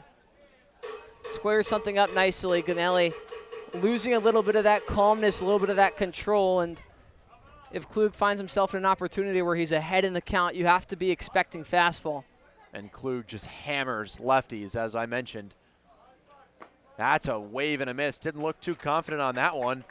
1 ball, 2 strikes. Good pitch selection, and if it's Sengenberger calling pitches behind the dish, that was a good work to go with the breaking ball low in the zone, especially after Klug sees back-to-back fastballs and was expecting some more heat. A strikeout here would be number 7, and he'll get it. Gian Gamelli limits the damage, but Newport ties the game. We head to the 5th inning from Cardines Field. Newport 1, North Shore 1.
There we see Goalie Jr. running around as the goalie race from all around the bases comes in pretty clutch. Remember, fans, if you can't make it to the ballpark, you don't need to miss out on the action. You can watch the Gulls and the Navigators all season long on NECBL Plus. Head to HomeTeamLive.com for the full NECBL Plus schedule or to purchase your single game, weekly, or all season pass. And follow the NECBL on social media for daily NECBL Plus and ESPN Plus broadcast listings. Great to be on ESPN Plus here tonight, of course. Absolutely. As well. Always a treat. You know, you see the graphics when you're here on the TVs in the broadcast booth, and it makes me feel very special. You know what I mean, Jim? Yeah, absolutely. Last year, every single Gulls home game was on ESPN Plus. It was always a lot of fun getting the broadcast there. Still is this season. Not all of our home games. Not all of our home games. But no, it's also nice. Are. It's nice to see all the other teams, getting more action as well across the entire NECBL. It's a professional production. Absolutely. Yeah. This is the league that probably has the best production in. Even our actual executive producer, PJ, has talked about how people talk about no matter what team it is, great production values all across the NECBL. So Mason Christopher looking to get through 5 innings. He's out there to begin the 5th. He'll face 9-1-2. Hudson Ellis, Grayson Carpenter, and Hunter Kingsbury. So you would imagine at this stage of the game, it would be the 3rd time through the order if it gets back to the top and he's allowed to face them. Kevin Long, the pitching coach for Newport, a guy who has really seen it all. He's been with the Gulls for 7 seasons. 11 of his pitchers have made Major League Baseball. And he will have to tread lightly with the left-hander if it gets to a 3rd time through the order. Yeah, that leash will definitely begin to tighten, but having talked to Kevin Long, he wants to put more trust, especially in these starters. To right center field off the bat of Hudson Ellis. That gets down. It'll keep on rolling into second base. He will hold up right there. A leadoff double. 2nd extra base hit of the night for Hudson Ellis, and the go-ahead run in scoring position to start the 5th. Thought that was going to be back-to-back triples from the 9-hole hitter Ellis. Right into the alley in right center field. Klug doing a good job of tracking it down, but some serious wheels standing on second base, and Hudson Ellis, and I thought he was maybe going to push 3 there for a second. I mentioned how dangerous that little jutted-in part can be, and there we see it. And right as I mentioned, it looks like we may have a pitching change on the mound. Mason Christopher will not face the lineup for a 3rd time. I think with Coach Kevin Long going out there, he may stay put. Usually we see Coach Coombs, if it is going to be a pitching head manager, Coach Coombs going out there if it's going to be a pitching change. I thought I saw him pointing out to the bullpen. It looks like it's just a conversation. Make sure the left-hander has his head on straight as he, the OPS always jumps up the third time through the order. And Grayson Carpenter already 2 for 2 off the left-hander. 2 for 2, but the ball hasn't left the infield at all for the guy. Yeah.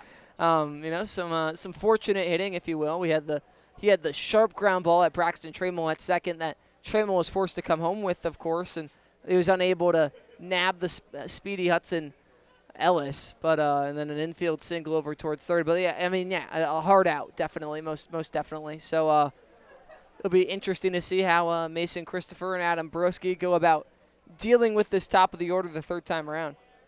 So Kevin Long is going to let him face Grayson Carpenter.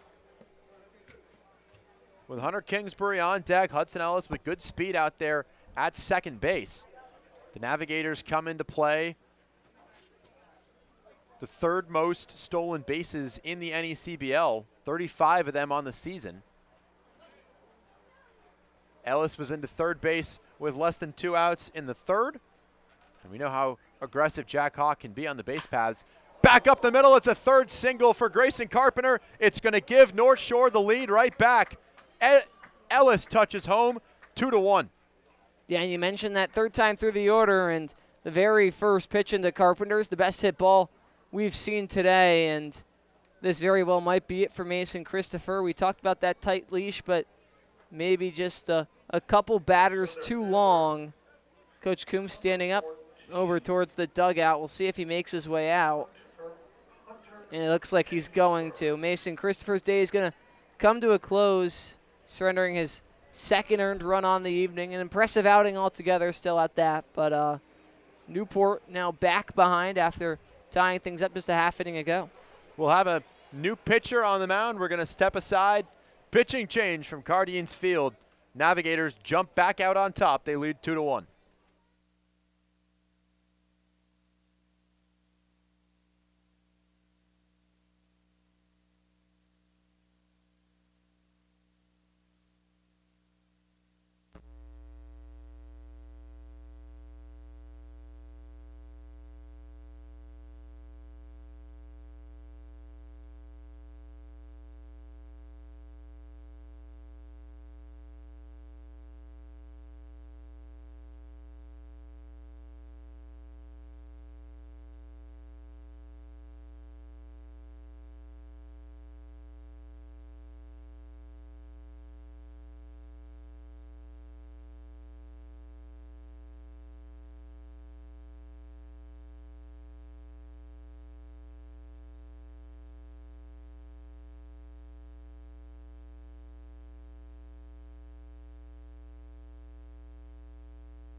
Toss it to you. Mickey McClaskey on the mound for the Newport Gulls out of Gonzaga. McClaskey, so far this season, well, he's made 2 appearances for Newport. 3 appearances, excuse me, a 6.35 ERA, 5 2/3 innings pitched. He's given up 4 earned runs off of 5 hits, 4 walks to 7 strikeouts, a .238 batting average against. He's got a fastball that sits in the low to mid 90s and some good breaking ball stuff as well. And he comes in with a runner over at first, still no outs in the top of the 5th inside the broadcast booth. Joe Dupuis, Luke Fitzpatrick, I'm Harry Tidgewell. And Luke, back to you with, some more about the game. Yeah, correction actually there. Grayson Carpenter 2 for 3 in this one. That second ball being ruled a fielder's choice, but if you ask me, his on-base percentage in this game is 1,000. So yes. He's been on base all 3 times, and he's hit the ball hard all 3 times. They've been on the ground, but they have been fruitful for North Shore. Hunter Kingsbury will be the batter, so it's a left-on right matchup, and it'll be interesting to track down the stretch of this game how many right-handers in that bullpen will Newport go to, and Michael Coombs, because 8 right-handed hitters for North Shore in their lineup. Those right-on-right matchups, but Hunter Kingsbury, the only left-hander this evening, stepping in. And on the other side, will Jack Hawk go to any pinch hitters later in this one? We know Simi Whitehill available off the bench. Danny Flynn, they're really missing his bat, a key left-handed hitter course, Mickey McClaskey, a very dangerous pitcher regardless. The last outing he had was last Wednesday against the Vermont Mountaineers, where he actually was the one to record the win. Carpenter, the leadoff first. Kingsbury takes strike one. Carpenter stole a base in that first inning. The Navigators back in front looking for a little bit of a cushion with Gian Gamelli throwing a gem right now. And we'll see if he's let back out for the 5th inning of work. Throw back to first. It looked like it hit Grayson Carpenter in that Dayton batting helmet of his. Yeah, you could hear it up here from the broadcast booth. Kingsbury with great speed would be very hard to turn two. Gulls have turned just 2 double plays this season. That's tied for the fewest in the NECBL. Kingsbury squaring a bunt, might have gotten a piece of that one and foul tipped the end of the mitt. I think that actually kind of played into McClaskey's favor that he showed late, because sometimes you see batters show early and pitchers don't really know how to attack it and can miss for a ball. Instead, McClaskey moves it to 0-2. Carpenter stays put. Kingsbury strikes out for the 2nd time. Ball gets away. Carpenter will move up 90 feet. So he goes into scoring position, 1 out. Devastating breaking ball from McClaskey. Goes 5-hole on the catcher, Adam Broski. But a good way to secure out number 1 nonetheless. Obviously, you'd want to keep Carpenter over at first, but with the dirt ball, the speedy leadoff man able to advance into scoring position. So Grant Hunter will be the batter. 0 for 2 tonight. Grounded out and struck out, but 348 coming into action tonight. 423 on base. He's looking to extend that Navigator lead. Caught on and foul tipped into the mitt for strike 1. 5 RBIs already this year. A double, couple of homers. Really productive player. Big hole in that right side with Braxton Tremmel playing closer to the second base bag. 0-2. McClaskey now back-to-back IBs where he's just worked ahead early. Some seagulls. A flock of seagulls. Yes. Quite literally, some Newport Gulls. Yeah. Jay Slater on deck. Right-hander trying to put Grant Hunter away. Takes a long look back at second. Comes home, and that one into the dirt. Not a bad pitch with, with pitches to waste. It's kind of the same exact way that he sent down Kingsbury. Something low and in the dirt. Tries to get on Hunter, but the left fielder unwilling to bite on it. So the final line for Mason Christopher, 4+ innings, 4 hits, 2 earned runs, 1 walk. That one fouled back. Broken bat for Grant Hunter. He'll need a new piece of lumber. Struck out 2, walked 1. 39 of his 61 pitches found the strike zone. We've had quite a few broken bats in this very young season. Especially, I feel like here at Cardines, I see them more than anywhere. Newport not afraid to attack that inside part of the plate. Grant Hunter behind in the count, 1-2. The right-hander from the stretch gets his sign from the first base side of the rubber. Long look back to second base at Grayson Carpenter. Now he comes home, and it's a swing and a miss. So he messed up Grant Hunter's timing a little bit. Throw on to first to complete the strikeout. 2 away. Breaking ball, back-to-back at-bats where he's used that pitch in the dirt to put both Kingsbury and Hunter away. And after inheriting a runner on base with nobody out, 2 quick strikeouts from Mickey McClaskey. And sometimes for a guy like not Grayson Carpenter, Grant Hunter, you don't want that off day if you're swinging the bat as well as he was. 3 hits in the win on Saturday. Now comes Jay Slater, who reached on an error back in the 3rd. Slater 0 for 2. Down the chute for strike 1. Carpenter with good speed, could easily score on a base hit. A 2-run lead right now for Gian Gamelli. The way he's throwing the ball would be paramount in this one. He'll have 8, 9, and 1 due up in the 5th. That's in there, 0-2. Maddox Simpson on deck if given the opportunity.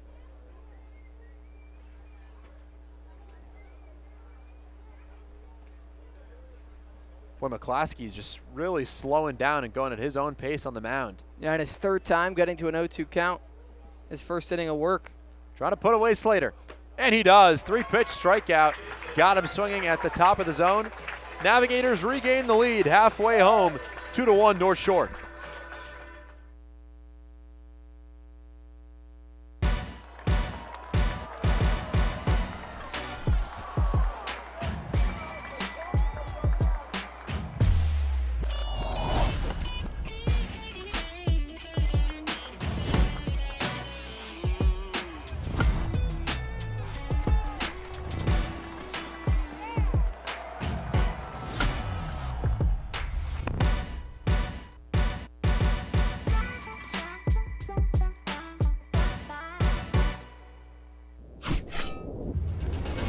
Stadionic's primary goal is to maximize fan safety and amplify the fan experience so that you or your client get exactly what you envision.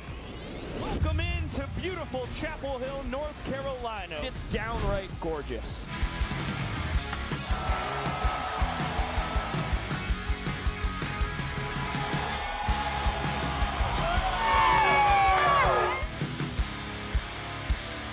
For the Navigators, it's Tom Mahoney, the Northeastern Husky, Winchester, Massachusetts native, so he's one of those 19 Massachusetts natives on the Navigators this summer.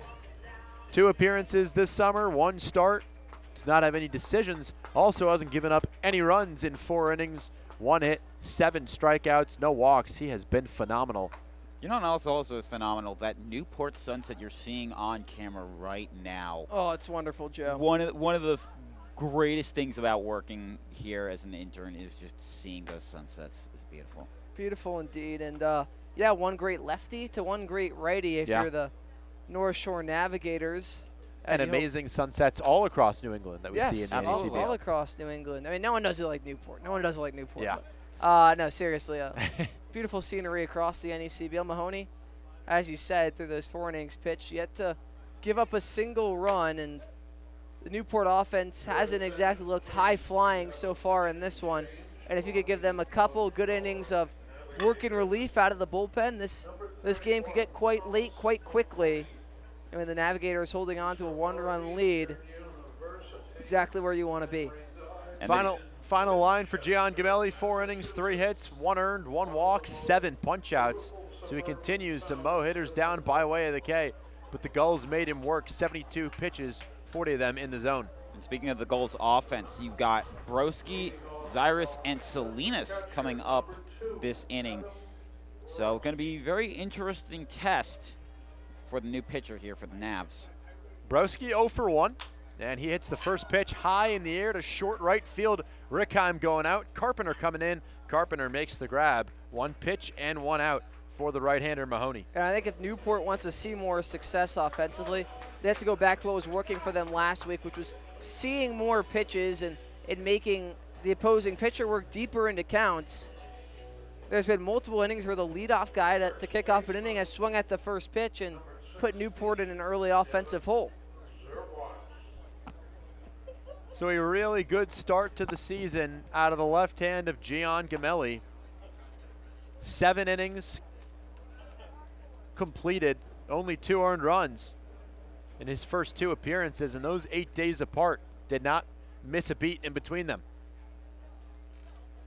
Yeah, and I mean, in the end, for pitchers at least, the season's only 44 games, and that's still a lot of games, but you only get so many opportunities, especially to start, and I think both of the guys, Mason Christopher and Gian Gamelli, have nothing to hang their heads on. They both impressive outings. Yeah. Gamelli just absolutely dealing out there. An early pitcher's duel here in Newport. Devin Zeros 1 for 2 this evening. Fouls that one back. 2 balls and 1 strike.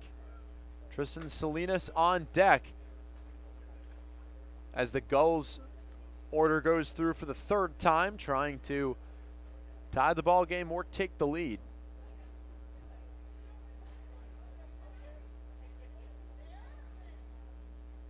right-hander Mahoney inheriting a fresh inning. That's pulled through the right side, a base hit.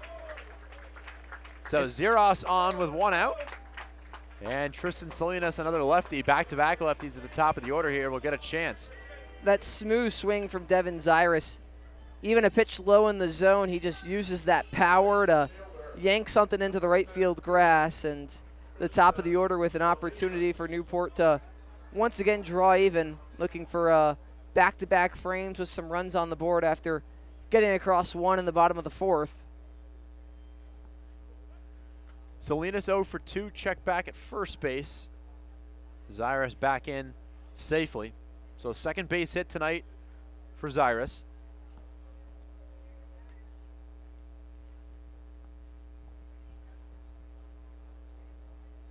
Tying run on first. He stays put. That first pitch is in there for a strike.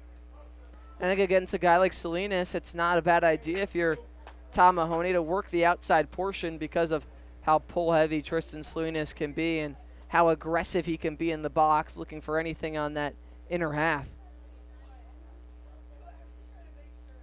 That base hit, the 5th one of the evening for Newport. Another check back at first base. Worried about Zyrus over there taking off. Now, Newport's shown they can have some speed, as shown with the stolen base that they had earlier. Newport not a team that runs a ton. 16 stolen base attempts. That is the 4th fewest in the NECBL. Successful on 14 of those 16. Yeah, they try and be as efficient as possible and only really steal bases when they need to. A power hitting team, as we mentioned, 361 slugging percentage, the 2nd highest in the NECBL, 23 extra base hits. But it's funny, you see these unique dimensions at Cardines Field. No triples yet. Well, aside from the one that was by Ellis, but... Yes. Yes, yeah, Ellis with the first one of the year. But no triples for Newport. No triples for Newport, triples, yes. Yeah. Well, it is the rarest hit to get in all of baseball, so yes. Understandable. Salinas ahead in the count, 2-1. Mahoney doesn't get the call, 3-1. Maddox Haley on deck, who struck out a couple of times, so he's very pleased to see Gian Gamelli no longer in the ballgame. Yeah, and I think Newport just working the starter out of things is a big achievement to get to that bullpen and with the top of your order up and a chance to wreak havoc. Salinas could work his way on and put a runner in scoring position. That is hammered into the right field corner. It's going to get down and keep on rolling. Zyrus into third base. They're going to hold him up right there. It's a 1-out double off the bat of Tristan Salinas. Newport cooking here in the 5th, 2nd, and 3rd with 1 out. Do we count that as the broadcaster, Jinx? Because you mentioned that multi-hitting and the weird dimensions. Yeah. Both of them kind of coming into play here with Salinas slamming that one as you take a look right here. Back-to-back, just extra hard hit balls. First Zyrus, but this one even harder off the bat of Salinas. Had extra bases written all over it. A good job of the Navigators to get it into the cutoff man to keep Zyrus put at third, but Newport pressuring and a chance for Maddox Haley to tie things up, maybe even give Newport the lead. Help out his Gonzaga teammate who is on the mound in the top of the innings. So Maddox Haley, a base hit could give Newport the lead. Just a ground ball or a fly ball could tie the game. Mahoney once again behind with ball 1. Infield back. Corners have come a little bit in Jason Bello and Maddox Simpson. The high school teammates that they were in Fort Myers. That one tagged to center field. It'll be plenty deep enough to tie the ball game. Hunter Kingsbury makes the play. Touching home is Devin Zyrus. We got a brand new ball game, 2-2 in the 5th. That ball was hit straight back up the middle on an absolute line. A good job of having that first step back if you're Hunter Kingsbury, but just as you said, Luke, far deep enough to allow Zyrus to tag up from third, and the Gulls now back-to-back innings where they get 1 run on the frame and a chance to add on some even more if you're Ryan Novak, the lefty, and a runner on third. Not incredibly stunned to see Devin Zyrus be held at third base there. North Shore had 2 base runners thrown out defensively. Jack Rickheim on a base hit to right and a hard turn getting a base runner back at first base, and then a perfectly executed relay to cut down a runner at third base. Novak takes ball 1, 1-1. Hit by pitch in the second, struck out in the fourth. Infield back with 2 down. Mahoney out away from limiting the damage. The right-hander comes home. That's outside, doesn't get the call, 2-1. Cade Brown on deck. He's got a base hit tonight, if given the opportunity in this fifth. And Novak's patience is what's going to help him out here. Across for a strike, 2-2. Mahoney working from the stretch with a runner on third and 2 down. Yeah, and if you're able to paint that outside, if you're Mahoney like he just did, that's really dangerous against a guy like Ryan Novak, who preaches on patience and was a little too patient there. The windup, I should say, got him mixed up. That one fouled back. So the count's still 2-2.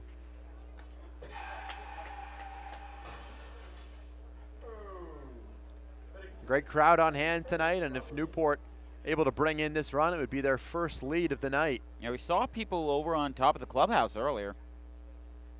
Mahoney trying to get out of it. Doesn't get the call inside. Rickheim at second base, and Ellis, the shortstop, took a step or two towards the dugout. Not a bad spot at all. Might have even nicked that inside part of the zone, but Novak gets the benefit of the doubt. And now the count is filled up 3-2 from the windup again. Pulled towards second. Jack Rickheim down to get that one, and he will retire Novak. But not before Newport ties the game 2-2 heading to the 6th inning.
Sixth inning from beautiful Newport, Rhode Island. We've got a 2-2 game. You got to look there at the Monday evening sky. Very pleasant evening here in southern Rhode Island, right on the water. This is my first time at Cardines Field. I love it. You guys do it every single day. I can't even imagine. This is beautiful. It's like paradise here. Yeah.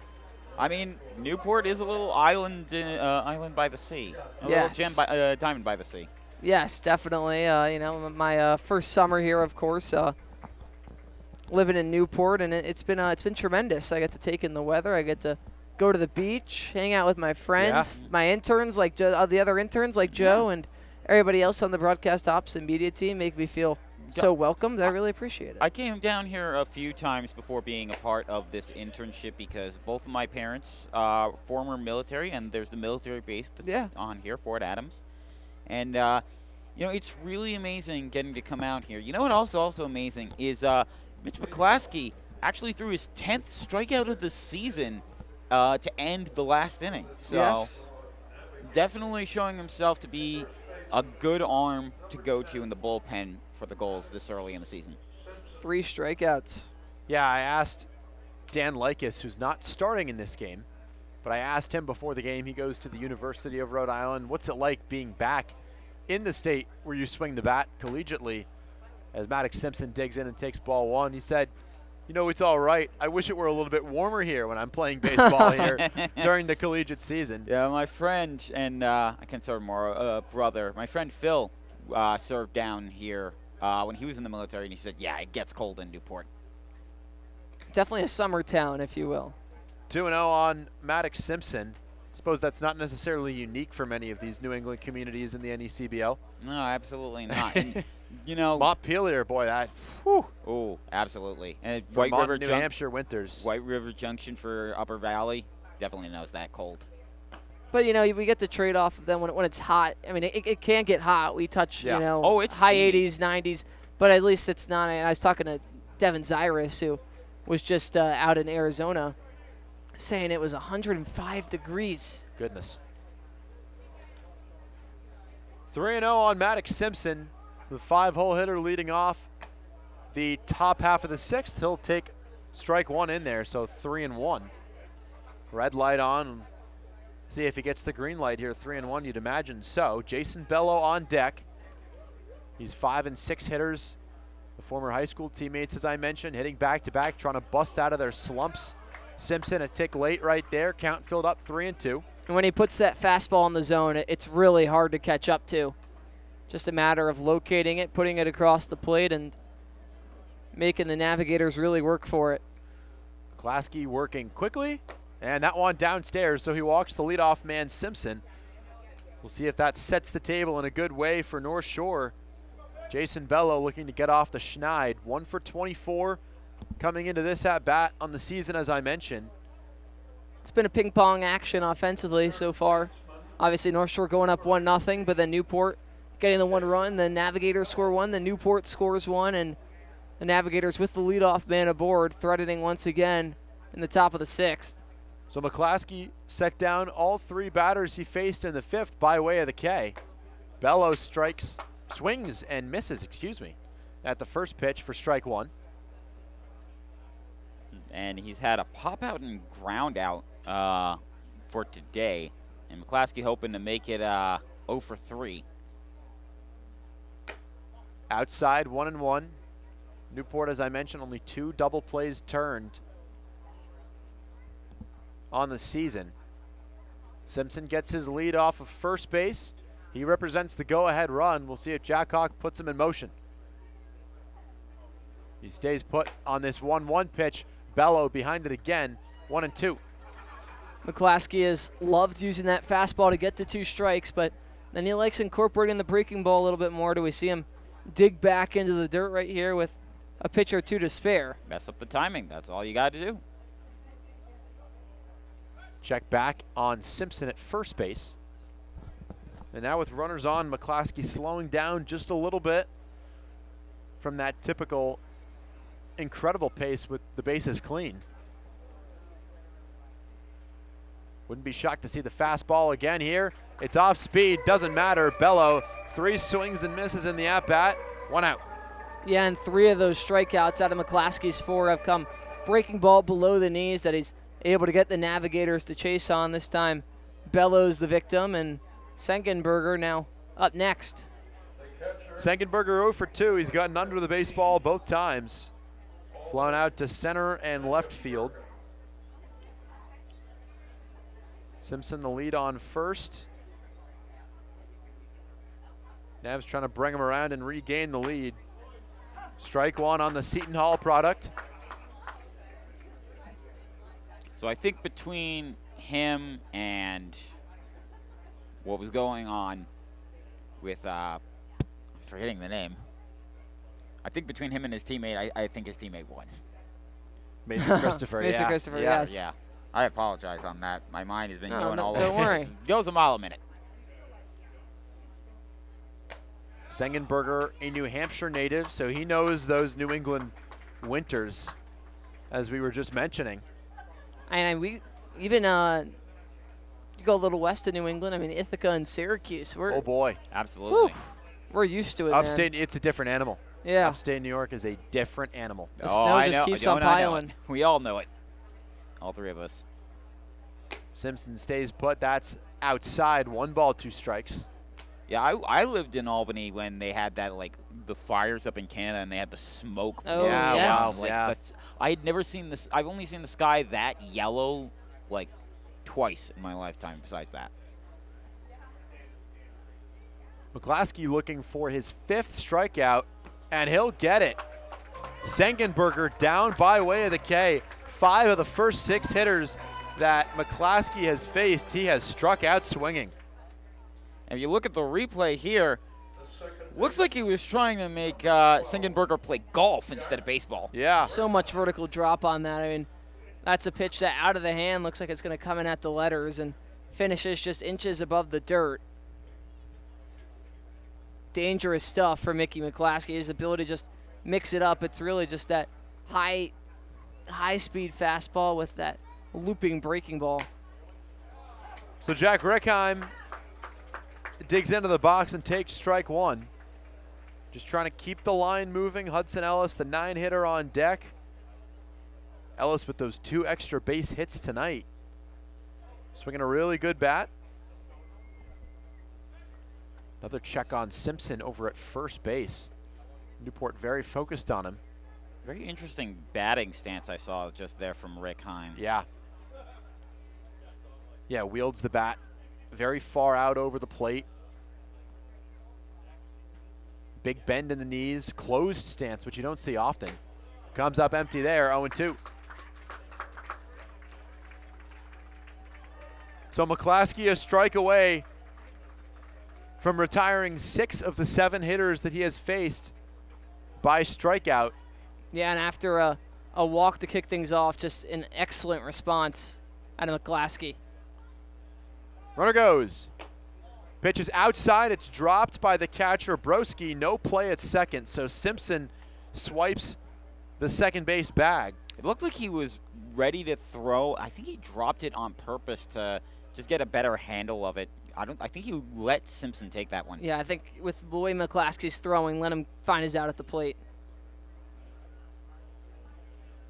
Count 1-2. Rickheim, a base hit, could very easily drive in Simpson and give North Shore the lead back. Didn't go around there, 2-2. And there is strategy to letting him take that because it means McClaskey, if he does, slow down the pace and, let this be a walk, it does have a force out at any 3 bases. Rickheim was 0 for 4 on Saturday in North Adams, but walked and scored twice. And time will be called here. Broski going out for a meeting on the mound. Before a big pitch, it's never a bad idea to just make sure you and your pitcher are on the same page completely. If you're Broski now, you obviously also have to be aware of the drop third strike with the way that McClaskey's like to dig low in the zone for strike number 3. With a speedy Rickheim, you might have to be able to pick it up out the dirt and deliver a throw over to first. Rickheim looking to be the first hitter to put the ball in play against the right-hander, McClaskey. 2-2, 2 down. Simpson off of second. Checked his swing. Did he go around? He did. That is strike 3. 7 up, 6 down by way of the K out of the right hand of Mickey McClaskey. We play on from Cardines Field, deadlocked at 2.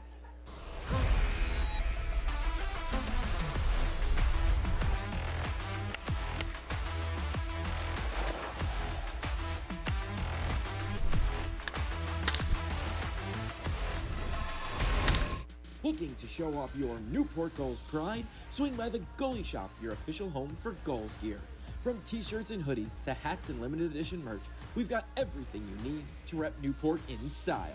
Located right inside historic Cardines Field, or shop online anytime at newportgulls.com and click on the Goalie Shop.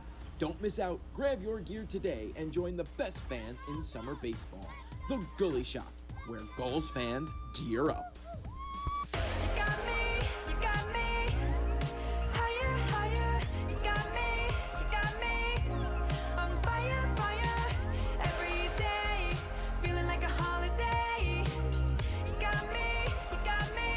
New arm on the mound for North Shore. Tom Mahoney only lasts 1 inning. So the new arm will be Mikey Geisler, Southeastern product, another North Shore native from Peabody. Finished up his sophomore season at Southeastern. 1 appearance so far this year. Didn't exactly go as planned. Recorded 1 out, 2 hits, 2 walks, gave up 1 earned. Opponents this season in the college year, though, only hit 200 off of him.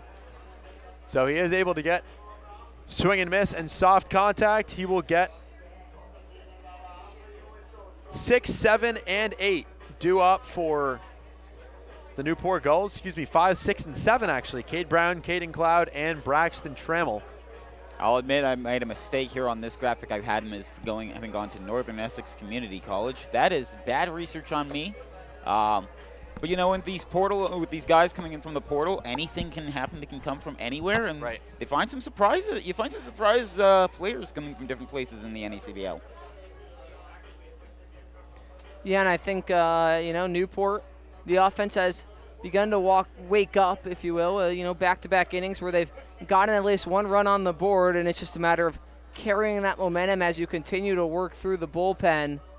You've seen two really impressive arms out of North Shore, and while Geisler doesn't have the stats through his first appearance, you know that he's coming out aiming for some revenge, and there's not going to be an easy way to get someone around the bases.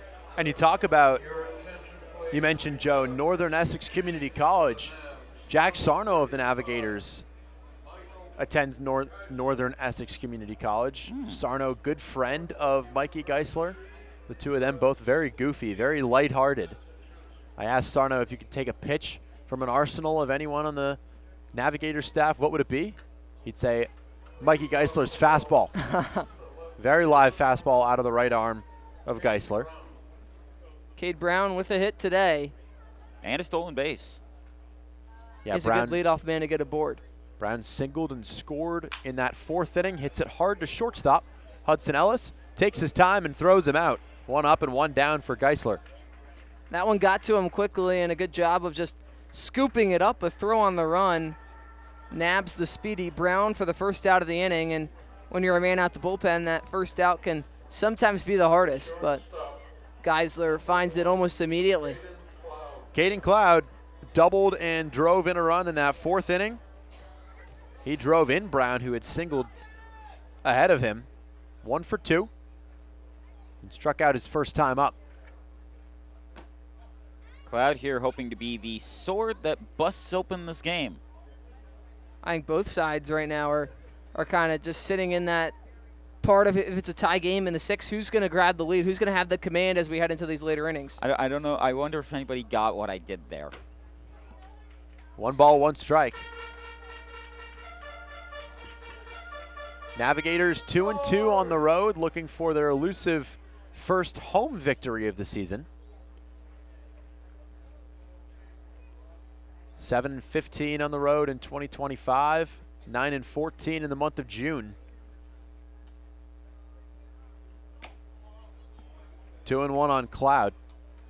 And if we take a look at what's been going on around the NECBL, because there are not that many games going on, only 3 other games, but still plenty of stuff that could be happening over with the around the league. In the top of the 9th, Upper Valley actually leading 2-1 against Keene. 5 of the 13 teams in the NECBL off tonight. Meanwhile, in the top of the 7th, Bristol absolutely dominating Valley 8-2. Wow. Valley was off to a very impressive start. They opened the season tying against this Gulls team. Ball 4 to Caden Cloud, so a 1-out walk. You know, the 3-5-1 record for Newport, a little bit deceiving, as you had said earlier in the broadcast, Joe. They're +7 in run differential. Absolutely. It's one of those things of it's like, these are very close games. If you take a look at the 3-game losing streak they had at the end of last week, 2 of them were 1-run games, including an extra innings duel against Mystic that turned into a shootout in extra innings. Yes, one of the games of the year. And I think there's 2 ways of looking at it. Obviously, it's promising to have a run differential that speaks higher than your record, but it's also, you have that feeling we let a few get away from us, that a couple costly errors. Sengenberger throw down to second base. The tag not in time. That just got off of his glove. That's, you'd imagine, going to be ruled a pass ball. Yeah, and Sengenberger recovering nicely. Cloud with not the best jump on things, but that was a bang-bang play over at second. And Cloud able to move into scoring position safely. Newport pressuring with 1 out in the bottom of the 6th. Ellis holds him on at second base. Big hole on the left side. That's hammered to left center field. Grant Hunter with a beat on it. He's going to make the grab. 2 down. A big out number 2 for Mikey Geisler. Trammell waiting on it and shooting it the other way, but just a little too much air underneath it. Despite the shift, the outfielder Grant Hunter able to recover nicely and make the catch for out number 2. Chris Klug, 0 for 2. And the final game to talk about that's also going on at the moment, Martha's Vineyard, top of the 6th, currently leading at home against the Danbury Westerners, 5-3. That pitching for Martha's Vineyard seriously is no joke. Yeah. We've seen it ourselves. It is deadly.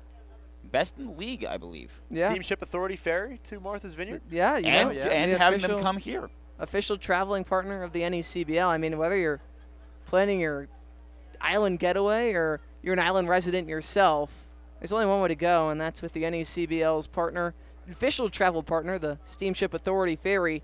Find out more information at steamshipauthority.com for all those ferry rides. I mean, we've been out to Martha's Vineyard already once this season, and Luke, I'll tell you, the ferry ride over is quite the experience. Yeah, I'm looking forward to it. It's a long one, but it's very beautiful seeing it over there. And Martha's Vineyard, wonderful island. So if you get the chance, take the Steamship Authority. Go over there. Center fielder Chris Klug looking to give Newport its first lead of the evening. Runner takes a big lead and goes back to second base. Good stop by Sengenberger. Count 1-0. I think Geisler was aware he was ready for that, so that's why he put it somewhere where it was, tell me what you're going to do. You know, try to bait him into going for something he shouldn't. Yeah, pitch on the outer half would give Sengenberger more room to throw down to third. Of course, pitch on the inner half. The runner stays put right there. That's outside. Pitch on the inner half. Sengenberger could slide behind the hitter and throw to third. But a little bit more of a risk of the hitter Klug getting in the way. Yeah, if you're Newport as well, though, you don't want to make the first or third out over at third base. And with a speedy guy like Cloud standing in scoring position, I think you just bank on Chris Klug trying to work a ball into the outfield pickoff move. Check back to second. Back in with a dive, Caden Cloud. Rickheim holding him on.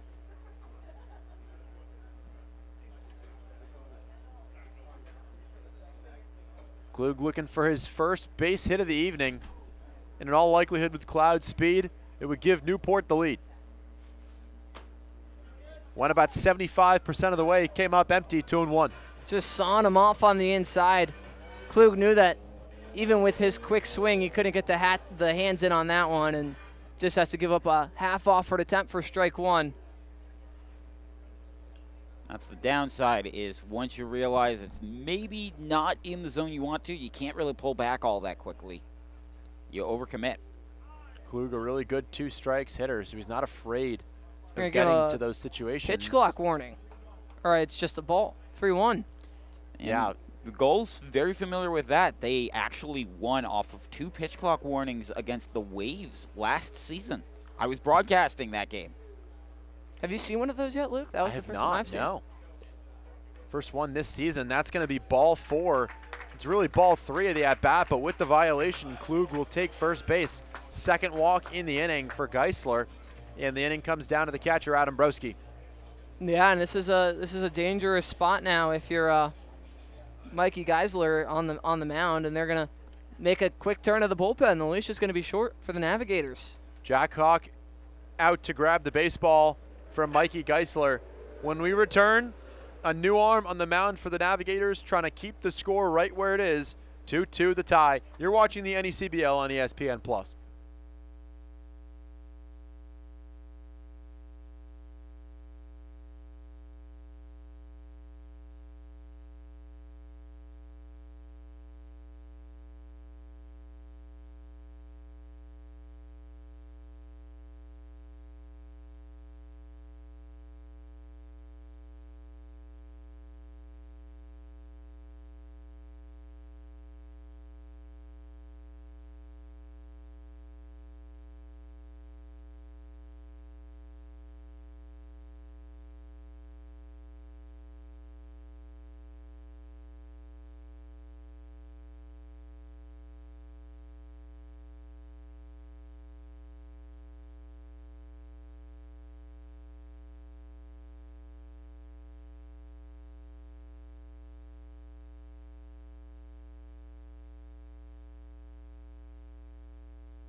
Adam Broski about to dig into the box, trying to give Newport their first lead of the night.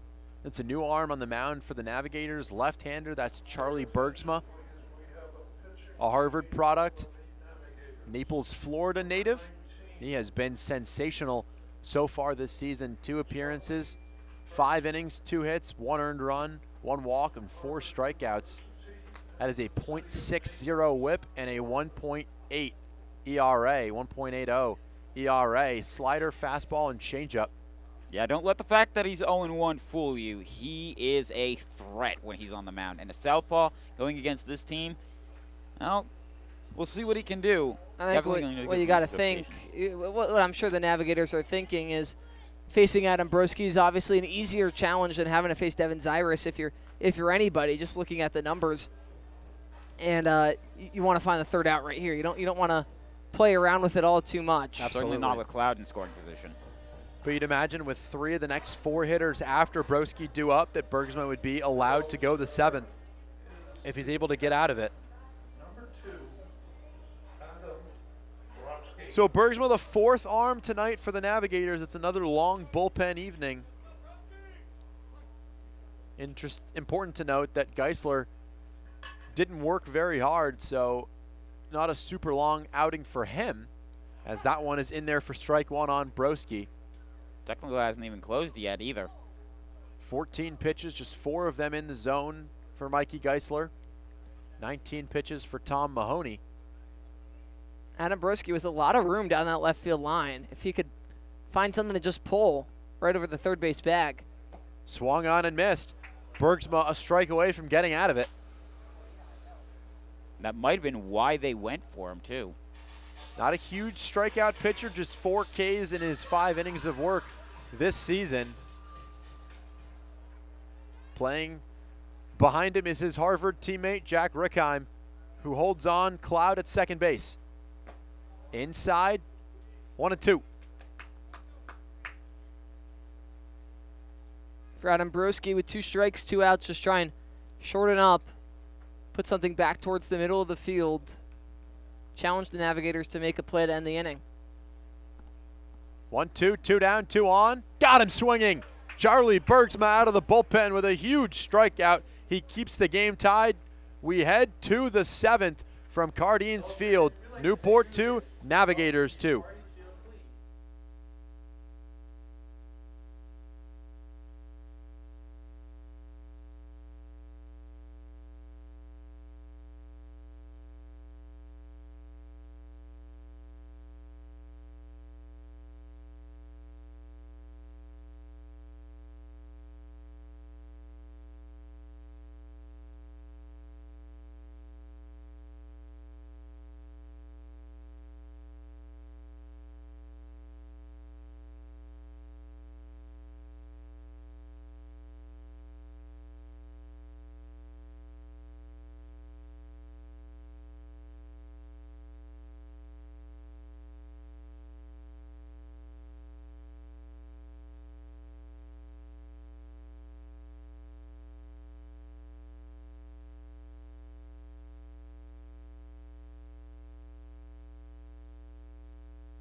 Night, the stands were packed with families showing their support for our annual Little League night. Tonight is no different with our sponsor, Clements Marketplace. Hopefully you'll be able to join us Wednesday night for Sakuchi Honda night and the chance to win a free SUV. Back to you guys. The wonderful Veronica Borelli as Mickey McClaskey looks to continue dealing for the Newport Gulls, entering his 3rd inning of relief work. And well, every batter he's sent down has been via the K. We welcome you into the broadcast booth. 3 wonderful gentlemen, 2 wonderful hats. Those are not Zephyr hats. I told you, Luke Fitzpatrick, to bring your hat to the game. I know, yeah. Nothing. And he just left me on red. Can you believe that? Actually, the hat you're wearing is part of Clements Marketplace. Marketplace. Clements Marketplace, the sponsor of tonight's game. Shout out to you guys. No association with our broadcasting intern, Matt Clements. No association, no relation. but I love a good bucket hat, and they gave me one, and getting to wear it on the broadcast is quite the delight. They sit very nicely above the headset. Yes, I'm protected from all the sun once the sun's already set, but nonetheless. You love this hat. You know what I love? How good Mickey McClaskey's been. How since he good Mickey came in. McClaskey is. I mean, how can a man fall in love with that, Joe? I mean, how can anybody? I mean, batters he's just been phenomenal. Struck out 6 out of 7 batters. Yes. Absolutely workhorse performance. And nobody's put the ball in play He's yet. been Now, unhittable. Hudson Ellis with that triple and double is leading off the inning. So he could give. I gotta tell you, Joe. You know what we love more than hats and Mickey McClaskey? What? It's 7th inning trivia. Oh boy. Woo! Joe, New come on tradition. now. New tradition that he started this year. There is one player in the MLB history to have 10 consecutive Joe, I know you're trigger happy with the guesses. No guesses until the home half of the inning, okay? By No the way, guesses when till you're the home done, half. Harry, I have a question for you too. But He go is ahead. Okay, go okay. ahead. Players with 200 hits, a player with 200 hits in 10 consecutive seasons. There's been one in MLB history. We're going to get back to that in the home half of the 7th, so some food for thought. Say that one more time. One player in MLB history with 10 consecutive seasons of 200 hits or more. Lord have mercy. Wow. Just, insane, an insane peak, You'll if you will. have to guess in the bottom of the inning. Some food for thought as we get any hints? digest the top half of the inning. I'd give a hint, but Joe's typically on it. It's in the last 50 years. That's the time frame. Last 50 Last 50 years. Going All back right, to so it's not anyone recent. That's what that tells me. 1976. It could be. It could be. That's just the time frame I'm giving you. It's not a name where you're going to have to be like, oh, it's Red Sock McGee from the 1930s. Who He was great, though. Was amphibious, ambidextrous, I should say. Not amphibious. Was he a frog, Joe? Ambidextrous. No. We had a frog McGee was playing great, though. baseball? Red Sox McGee was great. Switch hitter. Better from the Yes. left side than the right side, if you guys remember, back in the 30s. You couldn't catch him in the blink of an eye. Ground ball towards Haley. Bare hand throw to first. Not in time. He was a switch hitter and also switch liver. He came from living in the water to living on Maddox dry land. Haley with an impressive barehanded grab on the slow chopper towards third. Saved him a second, but still not enough.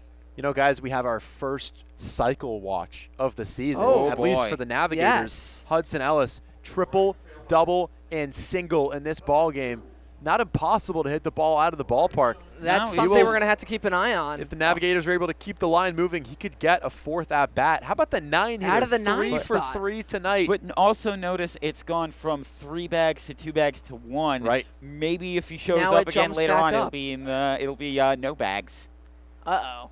We'll see. We're going to keep an eye out on that one. A history watch in the and Ellis, NECBL. Ellis has scored the 2 runs tonight for North Shore. He's been really an amazing table setter in that 9 spot. This is the second time that he's led off an inning. That 9 hitter, a little bit of a second leadoff man here, and Grayson Carpenter will be on base for the 4th time. Yeah, after 3 hits, McClaskey working too far inside and make it a 4-for-4 day in terms of Grayson Carpenter reaching base. But in a And way, it after- also kind of helps out because it's been Carpenter that's been the one to drive Ellis home. Yeah. I wonder if we see some small ball here from Hunter Kingsbury with no men out still and 2 runners on. You can see Haley kind of shading up onto the infield grass. Are you guys familiar at all with track and field times? I'm not. A little bit, here and there, loosely. In high school, a 200-meter, a really good 200-meter is around 24 or 25 seconds. Yeah. Hunter Kingsbury, sub 24, 23 and a half seconds on the 200 meters. If he drops down a bunt, that speed, he could definitely beat it out for a base hit. Burning shows bunt, and McClaskey misses high and away. And the Navigators practice a lot in batting practice every day. Bunt for a hit. It's something they work on all the time. We saw Jack Rickheim try to do so with 2 down in an inning earlier in the game. Some of my classmates from Rhode Island College know how good Bryant can be in track and field. So yeah, Kingsbury's one to watch. Kingsbury. Those were his high school numbers. Showed the first time. Will he show again? The 1-0. Yes, he does. Pops it up foul. They actually 1 held ball, an 1 strike. They held an invitational for track and field earlier this year. Yes. That invited a bunch of students from various different schools. If you're McClaskey out there on the mound right now, you want to keep the ball up in the zone. Yeah. Get Kingsbury to pop up the bunt attempt, pop that one foul. I wouldn't hate a breaking ball that maybe starts a little bit above the zone but finishes at the top and is going to be popped up, kind of breaking down on the barrel. Which McClaskey's shown he can do. 1 ball, 1 strike. That bunt down left side but foul. So while Hunter Kingsbury may have the wheels, he's unable to get either of the bunt attempts in play, and you would expect with 2 strikes he'll be swinging away with 2 men on and no men out. And that might be what McClaskey's looking for in this case. If you bunt and get the ball foul with 2 strikes, it's just a strikeout. You don't get unlimited foul balls on bunt attempts. So look for Kingsbury's swing away here with 2 strikes. The 1-2, McClaskey peeking back at second. Motions back towards the bag, no throw made. This is really the first threat we've seen for McClaskey all evening. He's been phenomenal, but slows down with runners on base. And now in the back third, it's really a game of who's going to have the commanding lead first. The Navigators with a chance, and Kingsbury decides to show bunt with 2 strikes, but comes up empty-handed. How about that? The Navigators try to catch Newport off guard, but to no avail for the first out of the inning, and McClaskey has his 7th strikeout, and he's recorded 7 outs altogether. And in his last 9 plate appearances, Hunter Kingsbury has struck out 6 times. Not seeing the ball well right now. And if I'm Grant Mickey Hunter, McClaskey had 7 strikeouts going into this game. Yes. He has 7 strikeouts here tonight in his 4th appearance on the year. And Grant Hunter trying not to get 3 strikeouts in a row in his last 3 appearances, because he grounded on the first and then struck out in the 3rd and 5th. Is there a name for 4 strikeouts? Again, 3 strikeouts is nothing, but it's for the sombrero? I think that's a golden sombrero, yeah. Not something you want to be dancing with, that's for sure. 1 man out, 2 men aboard. McClaskey works ahead 0-1 on the high fastball. Ellis jumping over at second, breaking ball in the dirt. Broski fires at the third. The throw not in time. Ellis with a strong dirt ball read advances to 90 feet and now 90 feet away from being the go-ahead run for the North Shore Navigators in the top of the 7th. You got to look at that jersey there of Hudson Ellis. He has gotten dirt up and down it tonight, sliding in all around the bases. Back-to-back very close plays at third. And he's had, not back-to-back, he's had 2 close plays at third. He had the triple that he legged out and had to dive in, and now the stolen base. Fly ball popped up on the infield grass. McClaskey gets out of the way. Trammell trying to get underneath it will make the catch for the 2nd out of the inning. An unproductive out makes the job a little bit easier for Mickey McClaskey. Yeah, infield fly rule was on there. Frustrating for Grant Hunter. All 3 of his at-bats tonight have been unproductive for the Navigators. And now it's going to be... Newport pitching staff has done a really nice job holding him at bay. I'd like to point out that's the first out since McClaskey's been at on the mound tonight. Yeah. That was not a strikeout he threw. So at least you break up that streak. And Maddox Simpson now. Actually, this is Jay Slater is up right now. And he is he has only reached on base once through an error, and everything else has been, well, not great. A fly out and a strikeout. But Slater with that home run on Saturday in his first plate appearance of the season. You can't underestimate anybody on this Navs team. Just because of their record being only 2 wins does not mean that they can't be threats. He has that power 4 pop, if you will. Playing at Northwestern. Ground ball up the middle. Cloud fields it cleanly. Short throw over to second for the 3rd out of the inning. Just 1 base away from taking the lead. The North Shore Navigators come up empty-handed, knotted at 2. It's time to stretch here in Newport, the home half of the inning, coming up next on ESPN+.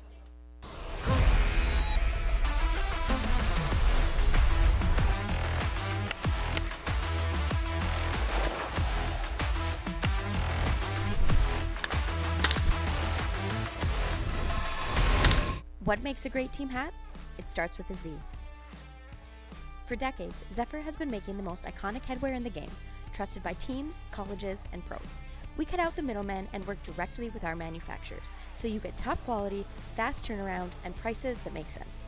From bold designs to unbeatable fit, Zephyr hats are built to match the quality of your team, right down to the last stitch. Zephyr Team Headwear, born from experience, built for teams that stand out.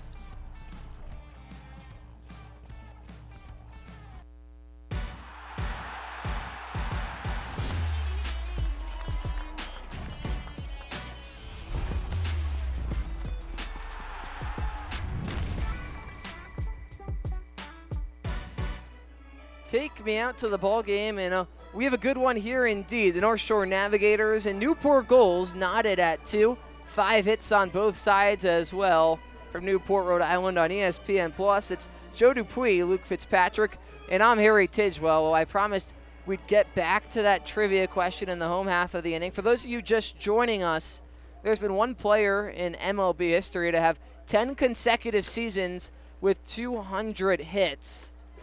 And Luke Fitzpatrick, I'll start with you. What, do you have a guess for us? You know, this is almost certainly wrong, but I'm going to go with Iron Man, Cal Ripken Jr. Cal Ripken Jr., okay. Just because he played in all those games. We'll lock that in. I'll turn to Joe. All right. I'm thinking of a few different guys. I really am. I might need a hint on there. AL or NL? No hints. No hints. No hints, Last Joe. 50 years, that's what you Come get. on. Come on. You're the trivia. You're always texting me your answer. See, I'm trying to think. In the last 50 years, the first name that's coming to me is A-Rod. It's A-Rod. A-Rod. Alex Rodriguez. Are we locking it in? Press the button. I'm going to lock it in, yeah. He's going to lock it in. Well, first pitch to Cyrus is a called strike at the knees. Well, you two were incorrect. The scorer to our left with Ichiro Suzuki. Wow. 10 seasons of Yeah, 200-plus hits from 2001 to 2010. I will say one of the other guesses I was thinking was close to Ichiro. You could have said last 20 years. Yeah, I mean, I could have shortened it, could've. but then it's a smaller gap. See, and also, it started before. It would have been the last. It would have been 21st century. I could have Yeah. said 21st century. I made it harder on you guys today. The other thing, like I said, one of the things I was thinking, it wasn't Ichiro, but I was thinking of another Mariner in the form. One of the other guesses I was thinking was Ken Griffey Jr. Yeah. But then I was like, That's not a no, bad I guess.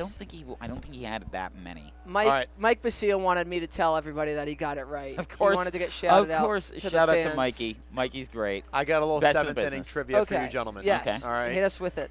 Since 2008, specifically the 2008 season, can you name the top 3 teams in Major League Baseball with the highest winning percentage? Ooh. Now, the one hint you will get is 1 and 2 are very predictable. Number 3 is the wild card. I mean, I'm gonna get. I think Joe, are we working through this together? Yeah, I think. So. I think the Yankees have been relevant each year. Yankees. Yep. I'm thinking also the Dodgers. Yes, those are 1 and 2. Dodgers. Okay, I mean, because that's interesting. Because he says it's out there. We're not going to lock anything in, but let's spitball names. I like the Astros. Astros makes a lot of sense, but he also said it's out there. I don't think it would be. It'd be out there a little bit more. Another one I'm thinking is. Oh, I'm thinking NL Central. I'm thinking Brewers. You're saying Brewer. I don't like Brewers, but I am thinking NL. The 3-2 misses, and Cyrus has a leadoff walk to begin the home half of the 7th. We got so wrapped up in all the trivia stuff, we weren't forget paying there's a attention game to the on the field. Well, Yeah. Tristan Salinas doubled his last time around. And threatening again is Newport. The offense is best when you get your leadoff man aboard. And So another one I'm thinking, he said it's out there. It's out there.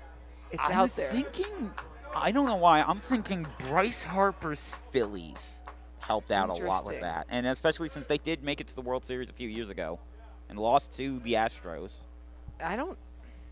That's interesting. What about, like, the Guardians? Guardians could be a good one, yeah. The Guardians they're are never like, bad. They're never bad. Well, it's not that they're never bad. It's just they're never like they're all right in some That's all years. right. They've never been like so bad. It's because they're almost always in the contention for the AL Central. Outside corner for strike one. I would have thought Red Sox, but then like the past 5 years, Well, the Red or so Sox have have been finished great. in last place several times. The last 5 years have not been great. Okay. Do we each want to lock in a different third guest, and he'll tell us who's? I'm going to lock in Brewers. I'm locking in Phillies. You're both incorrect. We'll see this pitch from Bergsma. Pitch misses low to Salinas, ball 2. What's you the ready? answer? I'm Would interested. you a drum roll? Would you like a drum roll? The Tampa Bay Rays. Really? That is out there. That's a good Isn't one. that amazing? That's Yeah, a good one. You know what? Tampa Bay Rays. That makes a lot of sense now that I'm Yes. They really made thinking that about 08 it. World Series? They made the one in COVID year. 2020, yep. Charlie Bergsma works too far inside And Salinas. you know, with the exception of like last year, they've also always been in the running the past few years. So yeah, that makes sense. Very interesting. I love Incredible that season one. for them this year. Yeah. Yes. Even overtaking the Yankees in first place for the AL East as we get another walk. Ball 4 below the knees. Back-to-back free passes issued by Charlie Bergsma, and Newport has 2 men aboard with nobody out for the heart of the order, and Maddox Haley, Ryan Novak, and Cade Brown. We talked about earlier. This is a good lefty destroying lineup. Yeah. Like all tend to be pretty good against them. So frustrating for Bergsma as well. You had 2 lefties to start the inning, and now you've got to deal with Haley. especially when, you brought him in to try and deal with Broski. It worked, but now, is he overstaying his welcome is the question. First pitch into Haley, misses in the dirt. I should say. In terms of how he is his personality, I'm sure he's a great sure person. Wonderful. Sure he's wonderful. Well, Bergsma just retired the last out of the previous inning. No outs since. Newport pressuring. Maddox Haley searching for his first hit of the ball game, and boy, oh boy, it'd be a big time to have it. Fly ball, right field, and shallow. Working on in is Carpenter, and underneath it for the first out. Zyrus will stay put at second. So an unproductive out from Maddox Haley, who's unable to advance either runner the 90 feet. A big out right there. And are you guys at all surprised? No bunt sign shown. Newport is not big on the bunt. Like even couple times in that Mystic game that I was at last week in the extra innings, we didn't see bunt either time. I think we saw a couple bunts last week against Martha's Vineyard at home. Yeah. Didn't really work out well. I think that Zyrus with a big jump, he's going to take off. Pitch misses for a ball, and no throw will be made. Zyrus just taking advantage of Bergsma, not looking back at him. He was practically halfway to third before the pitch was even thrown, and both men advancing into scoring position with just one out. And Ryan Novak at the plate. It looks like the Navigators are going to cut the infield up. And Bergsma has to be careful here. Novak with reverse splits, better against lefties than righties. 286, 571 slug. Really struggled against anything but the fastball this year, though, in the collegiate season. 228 against breaking balls, 158 against off speed. So maybe we'll see a lot of that changeup from Bergsma. 1 ball, 1 strike. The pitch to Novak is tapped backwards for strike 2, and I think you're in a situation with first base unoccupied where you don't want to offer anything too good to Novak. We know he's a dangerous hitter. You want, even though he has good discipline, you want to try and get him to chase. You have, especially now with pitches to work with, ahead 1-2. But it's also one of the best positions you could have as a batter. 2 runners in scoring position and only 1 out. Pitch home, misses up and in. Count draws even at 2s with 1 man out and 2 men aboard for Newport, trying to break the 2-2 tie in the bottom of the 7th. But you have an open base. A walk is not the worst thing in the world. If you're Charlie Bergsma out there on the mound, you do have a couple of righties on deck. Bergsma kicks and deals. Chops slowly towards second. Zyrus breaking for the plate. No throw will be made. The throw to first in time for the second out of the inning, but Ryan Novak gets the job done. A slow roller at Jack Rickheim is enough to score Devin Zyrus, and Newport out in front 3-2 in the bottom of the 7th. Their first lead of the night. Newport doing what happened to them against Sanford on Saturday night. Good job manufacturing runs, good situational hitting. Hunter Kingsbury, a really good situational hitter. The Ryan bunt Novak, sign was on, wasn't able to drop down the bunt, and now Bergsma has allowed the go-ahead run to score. Still a big out to come. Yeah, it seemed like the Navigators were going to be the team playing from ahead. Yeah. But McClaskey able to settle in after those missed bunts from Hunter Kingsbury. This has kind of just been how Newport's been in this very young season. Is either, they let up too much when they're ahead, or they somehow start surging from behind. And this is no exception. No balls, 2 strikes. Looking for the 3rd out of the inning. Pitch home, tap softly over towards third. Bello has it on a hop. Throw to first in time for out number 3. Newport gets 1 across and takes the lead. We have 2 innings left to play. 3-2 Newport, your score, up next on ESPN+.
talk about movies at the break, but this game turning into a movie in its own right. A one-run ball game in the bottom of the 7th. 3-2 lead for the Newport Gulls, and it's a new arm on the mound, and David McSweeney out of Northeastern, another New England local, if you will. He's used to the area. Navs go with the Northeastern kid, and now the Gulls go with the Northeastern kid. McSweeney, in only his second appearance on the mound so far this season, his only other performance last Wednesday against the Mountaineers, where he helped with relieving Mitch McClaskey, just like what we have going on tonight. And this is the third time in the ball game that Maddox Simpson has led off an inning. He's grounded out to third and walked in those 2 at-bats. Simpson and Bello. Jack Hawk really, really trying to get these guys out of their slumps, have them build confidence, hitting them in the middle of the order. Bello's moved down a little bit. He's been in that 2, 3, and 4 higher slots in the lineup, so he's in the 6 hole tonight. Bello 0 for 3, Simpson 0 for 2 with a walk. Simpson obviously representing the tying run, and Bello the go-ahead run if Simpson is able to get on base. Crucial at-bats in this one in what could be their final plate appearances of the night. From Cohasset, Massachusetts, David McSweeney, tasked with getting through the 7th, maybe even the 8th, possibly even the 9th if he were to move effectively, but probably the setup guy for whoever the closer may be for Newport here tonight. First pitch misses outside, 1-0 to Maddox Simpson, who... Well, he was the guy that finished up last week against Vermont. He had 2 innings pitched. He had a strikeout, no earned runs, so maybe that's why they're relying on him. A swing and a miss at the Heat for strike 1. How about a quick moment for Mickey McClaskey? 3 innings, 1 hit, 1 walk, 7 Ks. Phenomenal stuff out of the bullpen. Especially working out of that jam last inning as well. You can't ask for much out of a reliever. 42 pitches, 28 of them in the zone. 3-2 fouled back into the Stadionic netting for strike 2. David McSweeney trying to pick up his first strikeout of the ball game. A little bit of a Newport evening breeze. I didn't bring a jacket or anything. I'm starting to regret that right now. Yeah, it gets chilly here at night. Absolutely. The 1-2 grounded foul left side. I mean, we're right on the wharf. We actually park over by there, and we get like free parking passes. So, yeah, that sea breeze coming out of the Atlantic Ocean makes things a little bit nippy, and it makes the wind inside of the stadium make things even more chaotic to add on to everything else going on with the weirdness that is the wonderfulness of Cardines. 67 degrees outside right now. Feels like 61. The pitch from McSweeney fouled now right side over the clubhouse and into the street, bouncing off the roofing. Knocking a couple tiles loose, possibly. I think it's the first time I've ever seen a baseball go like that that's been hit out of Cardines. That ball was hit sharply the other way, but glad the people on top of the clubhouse didn't get hit.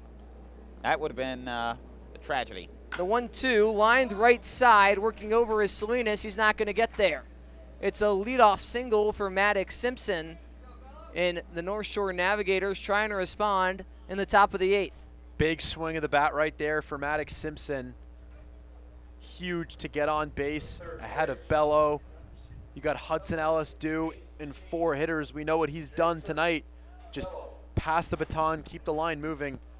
We mentioned the weather, the wind, 11 miles an hour, 20 mile an hour gusts northwest, so that's toward that left field corner down the line.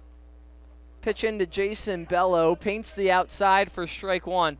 Of course, with the way the Cardines is, that might not necessarily be helpful because that also could, with how shallow everything is, that could send that ball out into America's Cup Avenue. No balls, 1 strike. Yeah, those guys coming in from right field. Swing and a miss, strike 2. The McSweeney heater obviously working in on the right-hander. And that's what can make it so effective. It just really cuts these batters off in at the hands. And he continues to just be a tick late. Bello 0 for 3, desperately looking for that second base hit of the season. Pickoff move over towards first base bag, not in time. I realized I said McSweeney was entering in this. He's entering in the 8th. So, yeah, you would plan for him to try and finish this in the final 2 innings. Bellows, Sengenberger, and Rickheim, 6, 7, and 8 for North Shore tonight, 0 for 9. Pitch home, misses outside for the first ball of the at-bat. And if you can go only using 3 pitchers for Newport, even with how lopsidedly weird things started, I mean, that's a good way to finish, and it gives you some relief with what you're about to go up against. McSweeney. Pitch delivers, line drive right side, through for a base hit. Simpson advances the extra 90. Bellows safe in at first. Back-to-back base knocks for the North Shore Navigators. Still no outs in the top of the 8th. How good does that feel for Jason Bellow? Both of his hits this season have been singles to right field. A bat flip on a single. Are you kidding me? What a feeling that must be to bust out of that for both Simpson and Bellow. They played together in high school in Fort Myers, Florida. Jack Hawk asking them to hit in the middle of the order and continue to progress and gain confidence as this summer season goes on. Well, after 2 straight hits, Sengenberger squares and watches strike 1. And we know the struggles that a lot of guys go through when you go from those metal bats to the wooden bats. You're just not used to it. You saw Zyrus was very quick to move in when he saw that he was squaring up for a bunt. Another big opportunity for North Shore, who came up empty-handed last inning. 2 men aboard, no men out. The 0-1 pitch showing bunt again. And they're going to say he went for strike 2. Didn't pull back quite fast enough. So now 2 strikes again. And the last time to Hunter Kingsbury, we saw the Navigators try and lay down a bunt one more time. Will they try that risky move again with Sengenberger? Also, great work by Broski getting ahead of the ball when he dropped it. Zyrus and Haley both still shading in. McSweeney kicks and deals. The 0-2 swing and a miss, strike 3. Working low and away and gets Sengenberger to chase. Turns things over to Jack Rickheim. I'm a little surprised we didn't see Dan Likas pinch hit in that spot. I understand you want to get the bunt down, but that's now 2 times in consecutive innings you've had first and second, nobody out, and you've tried to bunt, and it's resulted in a strikeout. Meanwhile, McSweeney, he got that first out, so he can breathe a little bit easier. Breathe a little bit easier indeed with 1 out and 2 men aboard. This is going to be Jack Rickheim dealing in. You have to be careful, though, because you know who's coming up on deck. We saw him on the graphic, yeah. Hudson Ellis is coming up. He will get a 4th chance. Home run would be for the cycle. You know, if he gets a chance, he'd just be looking for a base hit to tie the game. Yeah, it's hard to, keep your mind on just collecting a base hit to tie the game when you have a piece of history right in front of you. The 0-1 home misses high and away. 1 ball, 1 strike. Most of those guys, though, don't really pay attention to what they're doing with history. Yes. They focus on, what can I do to help the team? It's a very selfless effort in baseball. That and the fact that you got 8 other guys that have to have your back, it's part of why I love this game so much. No one player does it all on their own. 1 ball, 1 strike, 1 out, 2 men aboard. The tying run at second, the go-ahead run at first. Ball 2 misses high and away. Runners on base include Maddox Simpson, the man in scoring position. Jason Bellow over at first. Jack Rickheim digging into the right-handed batter's box. Ahead 2-1 on pitcher David McSweeney. Rickheim, a good guy to have up in a spot like this. Handles the bat very well. He can run if he hits a ground ball. Ground and fouled straight back, for strike 2, so the count draws even. It came back pretty hard. That slammed right into that wall. It shook up here.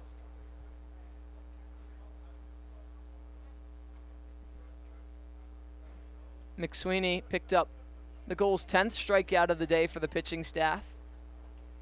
North Shore with 8. 2 balls, 2 strikes, 2 men on with 1 man out. The Gulls clinging on to a 1-run lead in the top of the 8th. The pitch home misses outside, and the count's going to run full. And we mentioned the dangerous Hudson Ellis, followed by the top of the order for the North Shore Navigators, looms on deck and in the hole. And will Jack Hawk put the runners in motion right here on a 3-2 pitch? There is only 1 out, but you want to stay out of that double play as best you can. McSweeney set, peeks back at second. Pitch home, fly ball, center field. Working on back is Klug, and it's going to be off the wall. Maddox Simpson's going to come in to score. Bello digging for third. He'll be held up right there. It's a double from Jack Rickheim on the 3-2 pitch, and we're tied here in Newport. What a swing of the bat from Jack Rickheim. It was actually a really nice job in center field by Chris Klug of bluffing that ball, looking like he had it. I thought Maddox Simpson forgot how many outs there were, but he had a really good read on that ball off the bat. And now second and third with only one away, an opportunity to take the lead and get a cushion. And the last guy tonight you want to see at the plate. Hudson Ellis. Hudson Ellis, yep. And Coach Coombs is going to make his stroll out to the mound. Wonder if this is it for David McSweeney. It looks like it might be. I'm seeing the cart. And it looks like it's going to be Newport tied with the North Shore Navigators. We'll have more on the other side of ESPN Plus, tied NECBL action. More after this.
Well, David McSweeney only are able to record one out in the top of the eighth. The North Shore Navigators tying things up and turning things over to Jake Greger, a 1.50 ERA across 2 appearances, 6 innings pitched. He's given up 1 earned run off of 3 hits, 3 walks, picked up 1 strikeout as well, a 158 batting average against in a high-pressure scenario with the go-ahead run standing just 90 feet away at third and some more insurance as well, and Jack Rickheim standing at second, and most importantly of all, the most dangerous man of the day, Hudson Ellis, standing at the dish, just a home run shy of the cycle. You know, we talked about movies in between innings. Jake Greger, a big fan of Step Brothers. That's his favorite movie as listed on his collegiate page. He also lists Walker Buehler and Max Scherzer as his 2 favorite pitchers. He's a big Dodgers fan. Seeing right now in that stretch, a little bit of a Walker Buehler delivery to home plate. Very similar with that straight leg kick out, quick to the plate. And Hudson Ellis, the batter, I would not be shocked if he is given first base here with how he's been swinging the bat tonight. The problem for Newport, Grayson Carpenter on deck, that does not provide much relief. No. It's almost a game of pick your poison. Right. If you were to walk Ellis, at least it would give you the force out at home plate. The infield's going to be cut up. Ellis 3 for 3 today, a triple in his first at-bat, a double in his second, a single in his third. If I'm Hudson Ellis, I'm kind of laughing internally at this because, like, they're so scared of me, they had to go with another guy to come out and relieve. You really can't say enough about that at-bat by Jack Rickheim, who gets a big lead off of second base. He's just a great situational hitter, only grounded into 2 double plays all season for Harvard. First pitch is a called strike up and outside. Greger working ahead. Infield cut up for the goals. A tie game in the top of the 8th. North Shore looking to grab the lead right back. Ground ball towards Cloud, and it's off of his foot. Everybody's safe. It's an error by the goals, and a costly one at that, as the North Shore Navigators have taken the lead in the top half of the 8th. Well, the Navigators might have their struggles early in the season offensively, but they do put the ball in play. 76 strikeouts as an offense coming into play today. That's the 3rd fewest in the NECBL. That BABIP luck is going to continue to even itself out as the year goes on. Just put the ball in play. You never know what'll happen. Hudson Ellis on for the 4th time this evening. He doesn't have that home run for the cycle, but North Shore threatening not only just taking the lead, but to really get some insurance here with Grayson Carpenter. He's been on base 4 times tonight. He does the job. Runner takes off, and no throw will be made. If you're Cloud, I think Maddox Simpson, with the jump he had off of third, would have been safe regardless, but it would have been nice for Newport to at least record the second out of the inning if you're the Gulls. Now right back in the same scenario with runners on second and third, but just 1 out to show for it, as the infield's going to have to stay up to try and keep this a manageable 1-run ball game. You know, I was kind of right. He did get no hit there, but he still reached base. Pitch home from Gregor. Pounds the zone for strike 1. It's an E6 on Caden Cloud. Obviously the biggest error we've seen tonight as it gives North Shore the lead. 2nd error of the day for the Newport Gulls, and coming at a bad time. And if you're Grayson Carpenter, you just want to put the bat on the ball. A little blooper could find a home in the outfield. The infield in, but at the same time, the outfielder is quite shallow as well. Gregor misses below the knees in the dirt for ball 2. 2 balls, 1 strike, 1 out, 2 men aboard, both in scoring position. Jason Bellows stands at third. Jack Rickheim at second. Top of the order, and Grayson Carpenter standing in the right-handed batter's box, and Jake Gregor out of relief, the 4th arm for Newport on the mound. Misses outside, 3-1. And the last thing you want to do if you're Newport is issue free passes at this point in the game, and just keep letting the Navigators pass along the baton.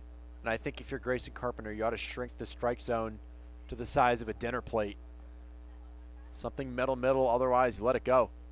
3-1, saw it on the inside, but floated into right field and down for a base hit. Coming in to score is Bello. It's a 2-run lead for the North Shore Navigators. A 3-run top of the 8th inning. What a response.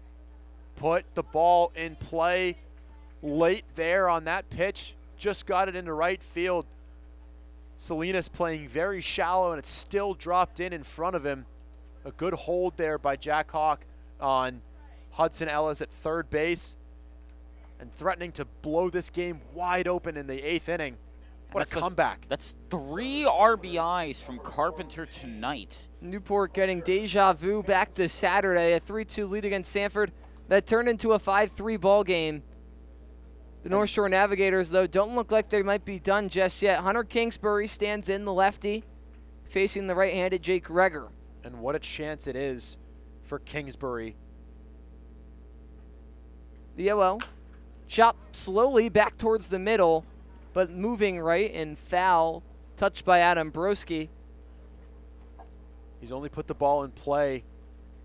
He struck out 6 of his last 9 plate appearances. He's only put the ball in play once. 2 walks in those 9 plate appearances. Including striking out 3 times today. 3 strikeouts today, 3 strikeouts on Saturday.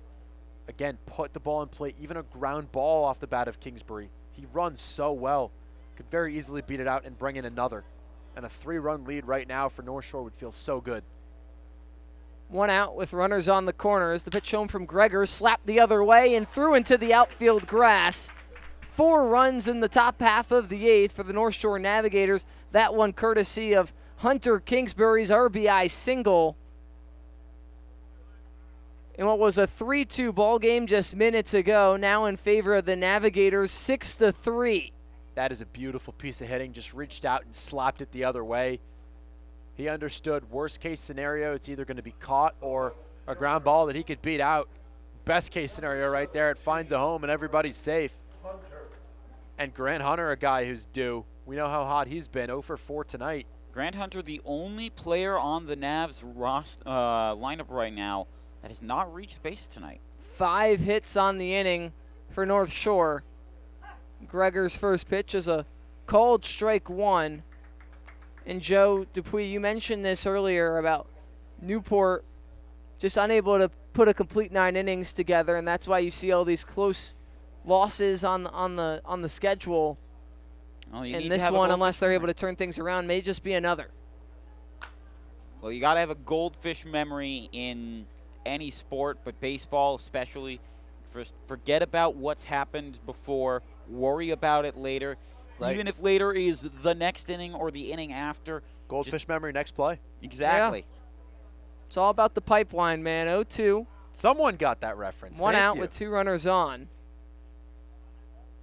Gregor trying to work his way through a long inning. Runners take off. A half-offered attempt, and they'll say he went. Grant Hunter will strike out, but both runners move up the 90 feet. Yeah, Hunter can't believe it. From up here in the booth, I thought he went, but I did too. The Binghamton product is But it's a nice shaking job. his head no. It's a nice job by Adam Broski. Just don't worry about the base runners. Focus on the hitter. Get the hitter out. Still not out of the inning just yet with Jay Slater due up. Obviously a big out number 2 right there to make sure that this doesn't get totally out of hand. Jay Slater with 2 runners in scoring position could put this one basically completely out of reach. A base hit could turn it from a 3-run ball game into a 5. And with just 6 outs left to work with, the chances for Newport looking slimmer and slimmer by the minute. And with Slater up, that's 9 batters this inning for the Navs. The 0-1. Shot backwards. No balls, 2 strikes, 2 outs with 2 men in scoring position. Still very far from over as Newport will get 2 more opportunities to swing the bats, and they've got 6 outs to play with. But up until this point, what a well-rounded, complete baseball game played by the North Shore Navigators. Gian Gamelli, fantastic on the mound. The 2 middle relievers weren't at their best, but Charlie Bergsma picked them up. The 0-2 from Gregor. Breaking ball misses outside and low, ball 1. And in this 8th inning, fantastic, timely, and situational hitting. Put the bat on the baseball, and good things will happen. Stringing together base hits and Keep the line making moving. Newport pay. And it all began with Maddox Simpson and Jason Bello. You can only imagine the relief that those 2 feel in the dugout right now. The 1-2. Fly ball into shallow right field. Salinas making a run in on it. Gets to the spot in time for the 3rd out of the inning, but not before the Navigators do some serious damage. A 4-run top of the 8th and a commanding 6-3 lead. Can Newport make it a ball game? Find out next in the bottom of the 8th on ESPN+. Most people spend their time trying to fit in. Not me. I want to be all in. I want to be in too deep, in the moment, in the center of it all, in the room where it happens. In it to make a difference every single moment of every single day. So grit your teeth and smile. Be ready to take on adversity. Be ready to transform the world. Ready for whatever life has in store. So, you in?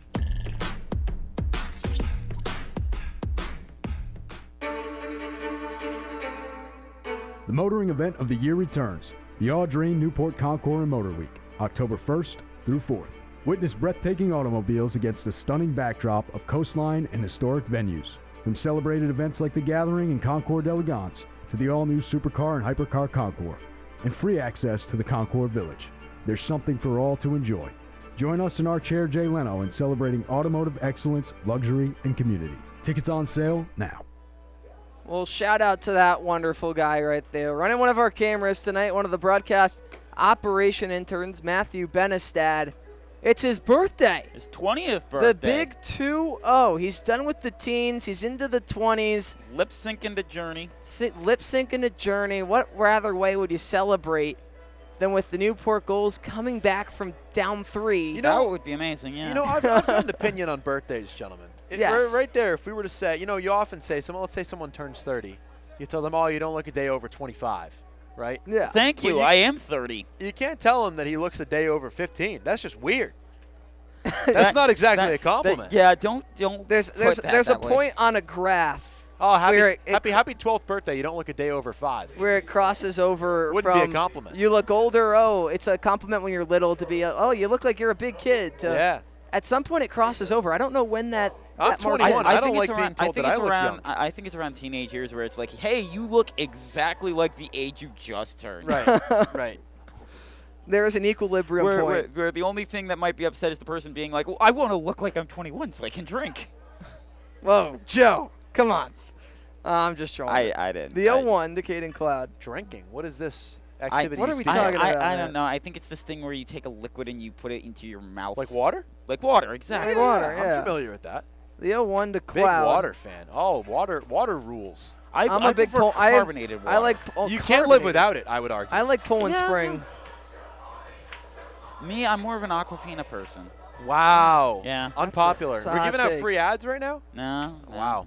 We're giving out free ads. I mean, Fiji we were advertising. tried to sponsor me. Fiji, please charge fewer than $8 for your water bottles. And while you're Cloud at it, goes and while you're down at it, looking. yeah, just, I know Cloud wanted After wanted making that me- at bat. I know Cloud wanted that at bat there, but that fantasy of his might be the final at bat. Yes, after making an error in the away half of the inning, a 3-pitch strikeout to begin the home half. Newport chasing 3. At this stage of the game, we don't see it right now for Braxton Trammell, but will we see any pinch hitters, any chess moves being made on the Newport side of things?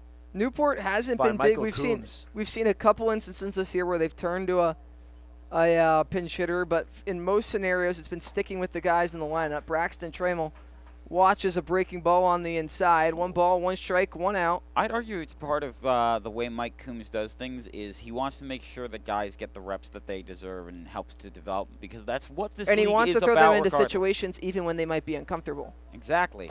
Because in a situation, you might come into a situation like this when you go into the pros.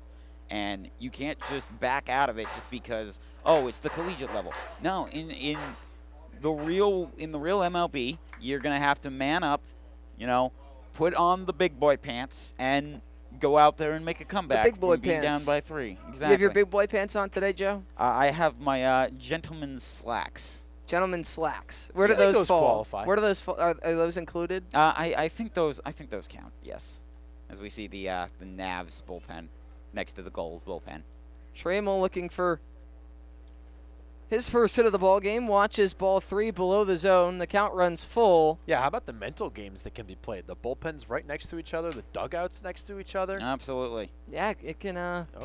But we have people come in here all the time that have talked about actually playing here, and they say, yeah, no, that adds to the psychology of this. You know, it reminds me of it's crazy to say, now it's the old Buffalo Bills Stadium. The 3-2, swing and a miss, strike 3. Yeah, the now old Buffalo Bills Stadium where you had the 2 locker rooms right next to each other and the 2 teams come down the same tunnel. Yeah. And the spark that adds to a game. How about Charlie Bergsma, though? Just coming right after these hitters. That's the luxury that he has. No need to mess around. You've got a 3-run lead. The worst that can happen is a solo home run. Oh, well, you've still got a 2-run cushion. Yeah, and I think we were all a little bit surprised up here in the booth to see Bergsma heading back out there after giving up a run last inning and then having a long inning to have to sit through with North Shore scratching across 4, of course. But they choose to trust him and send him back out there, and he hasn't.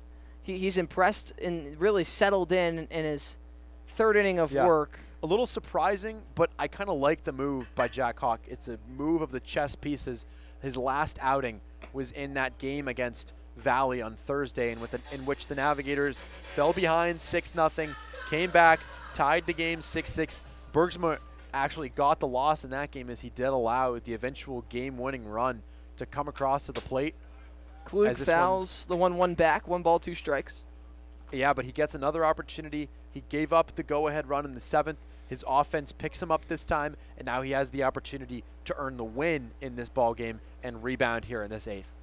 1 ball, 2 strikes, 2 outs. Bergsma trying to work 1, 2, 3.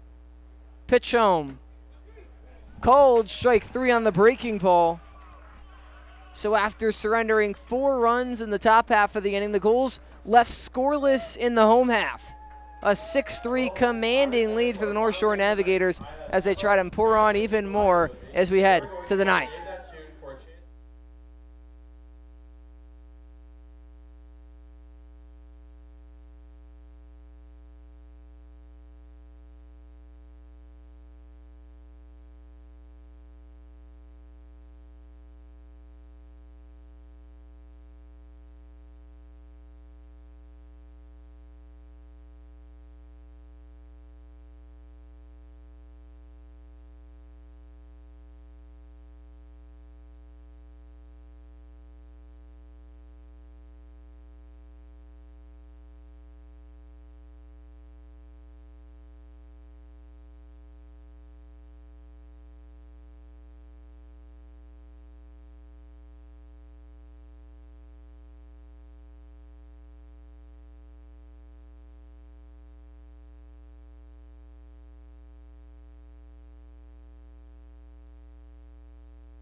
Newport's really going to need to hold the North Shore Navigators at bay in this inning if they want any fighting chance in the bottom of the ninth. Mac Edwards steps on in, and while he made an appearance in that Mystic Schooners game, he gave up a run, but it wasn't to his name, so he has a 0 ERA and 0.0 innings pitched.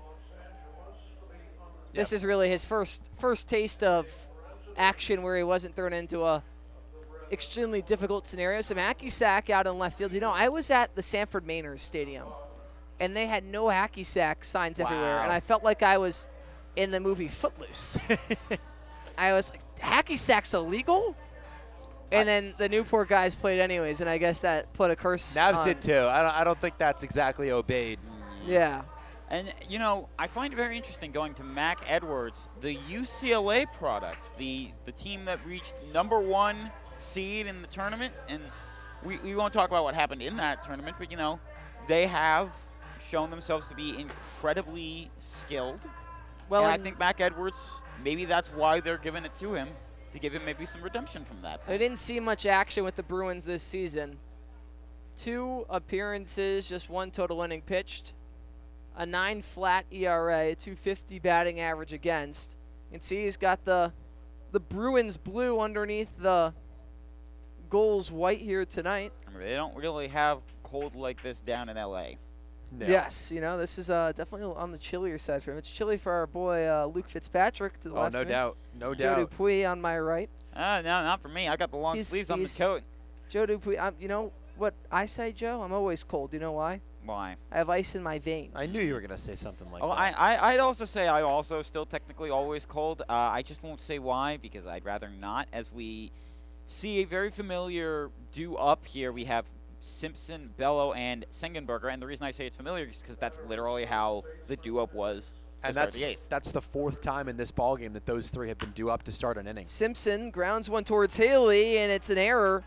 Make it the 3rd of the bowl game for the Gulls as Haley goes for the backhand and just bats it into foul territory. And that's 3 errors from the Gulls tonight. And it's part of the reason why they're trailing by 3. And the last 3 times that Simpson has started off an inning, 3 of those 4 times, but the last 3 times he's gotten on base. Walk, single, and now an E5.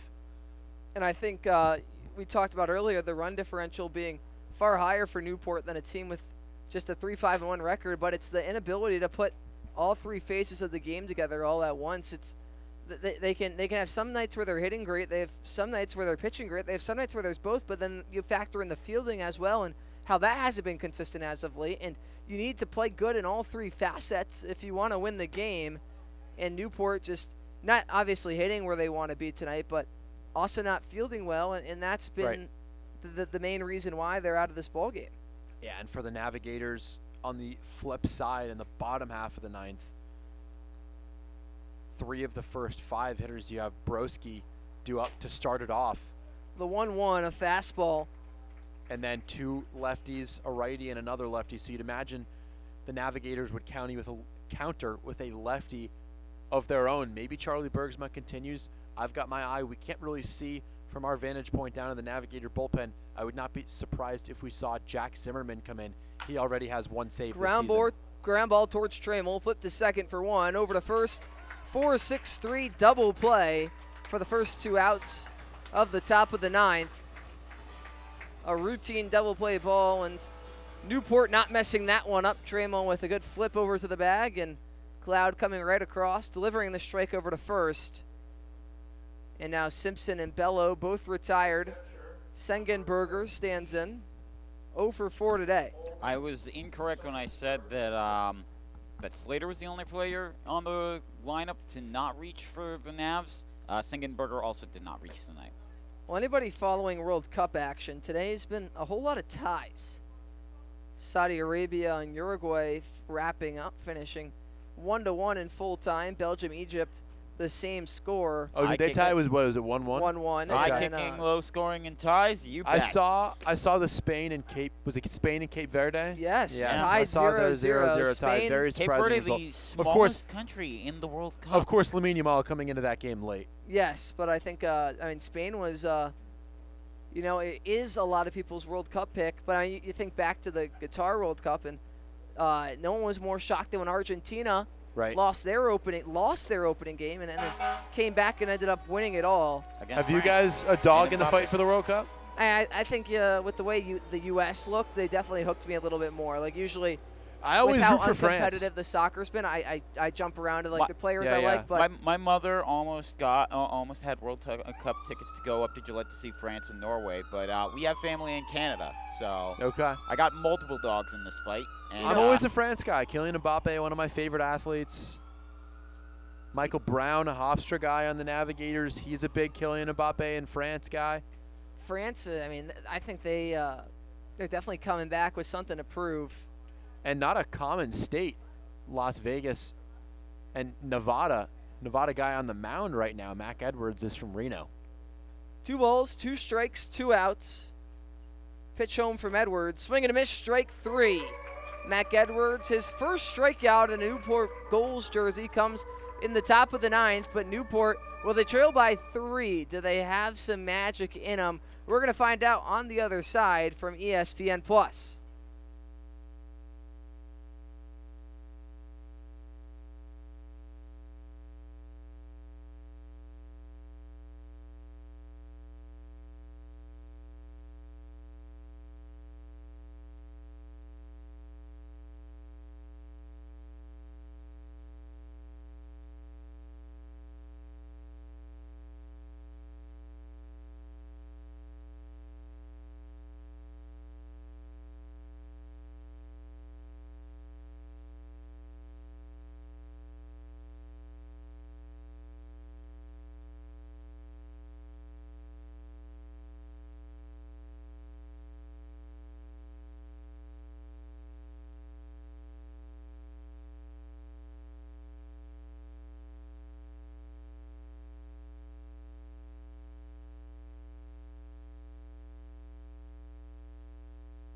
Well, the bullpen's emptying towards the dugouts as they retreat from the outside danger, I guess, and try and pack some more energy. I'm sure you can hear those guys screaming.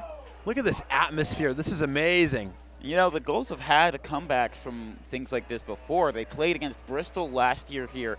They were trailing in this very same position and ended up coming back winning. And, you know, I mentioned her before, my mother. One of my favorite memories with her, we went to Mother's Day at my grandmother's house in 2007. You know what happened on that Mother's Day in 2007? The Mother's Day miracle. Red Sox were trailing 5-0 to the Orioles and ended up coming back 6-5. So if that can happen, you know, in the bottom of the ninth and that, I could see that happening with the Gulls. Joe, you want to hear something? What? You know where I was on Mother's Day 2007? At that game? I wasn't born yet. Wow. Wow. I am very old. Yeah, I'm wow. I wasn't born yet, man. I was in 7th grade. What do the kids call that? Unk? Yeah, Unk. Unk? Dude, you're grandpa. Goodness gracious. Yeah, I'm a grandpa compared to the rest I of think you. that would be OG. Yeah. Yes, OG you territory. are OG. Yeah. Joe Dupuis and dinosaurs used to roam and together. Bergsma still out there for the Navs? What is going on? Bergsma out there for the 9th. I'm not really First shocked. pitch misses outside Adam Broski. I'm not shocked to see it. Bergsma has worked multiple innings several times this season. 2 1/3 and in the so far. last inning struck out all 3 batters he faces. Maybe a very short leash from Jack Hawk. A couple of base runners, you'd imagine he would make a call to the bullpen, but he's got Broski due up if he's able to retire him. 3 of the next 4 hitters are lefties. Cyrus and Salinas with both the fouled back into the netting. Boy, I could really use a jacket at this stage of the game. I'm regretting it. You trying to tempt me into taking off mine for you, Luke? You said it, not me. You suggested it. Adam Broski behind. 1 ball, 2 strikes. Bergsma looking for a 4th consecutive K. The pitch home, grounded over towards third. Stumbling out of the boxes, Broski. Throw to first in plenty of time. Jason Bello whipping it over to Maddox Simpson. And now just 2 outs away, the North Shore Navigators from their 2nd straight win. I'm feeling like I could use one of those big, bulky bullpen coats that you see those across are all leagues of the baseball. pitcher jackets. Luckily, it's only going to get warmer. What do the kids call those, Aura? Yes. I think we saw some of the pitchers coming out of the bullpens with those. Really? Yeah, boy, I could use one of those.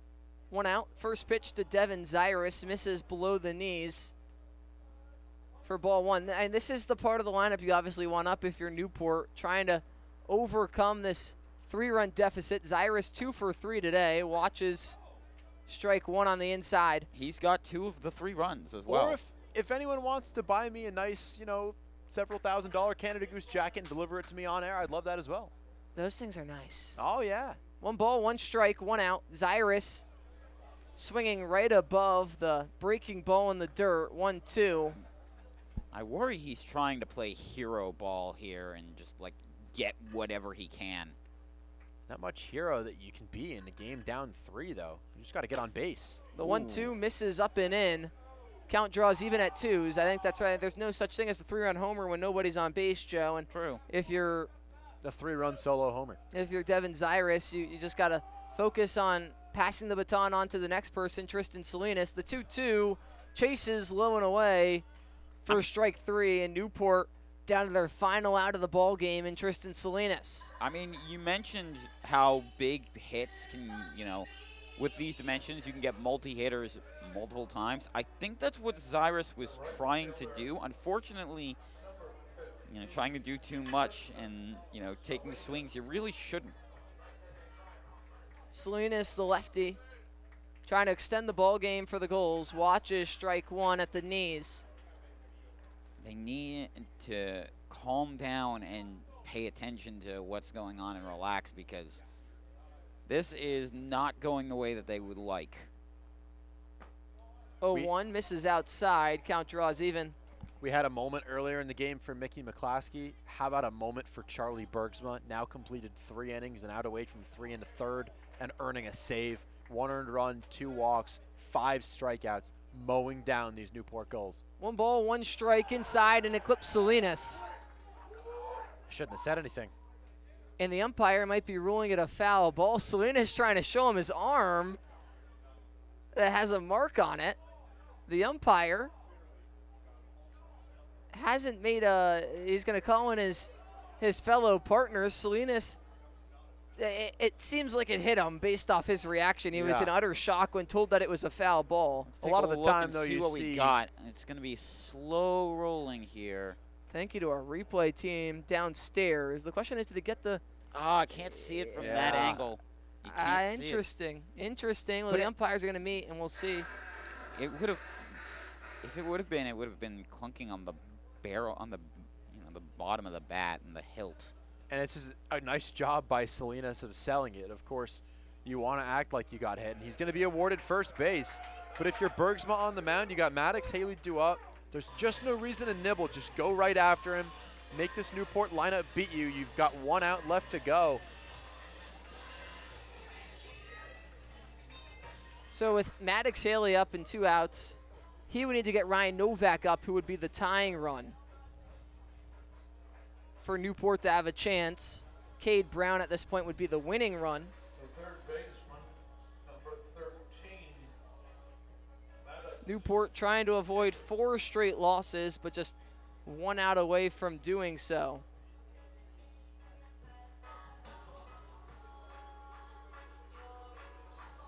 It looks like there were some talks between Nav's coaching and the umpire to try to explain what happened there. Maddox Haley trying to extend the ball game just a little bit longer. 0 for 3 today. Swing and a miss at the first pitch for strike number 1.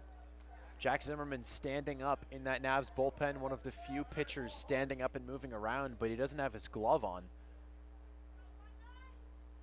There's not really the a Navigators lot going on up there. No, there's trying not. to rely on Bergsma to take them home. The 0-1.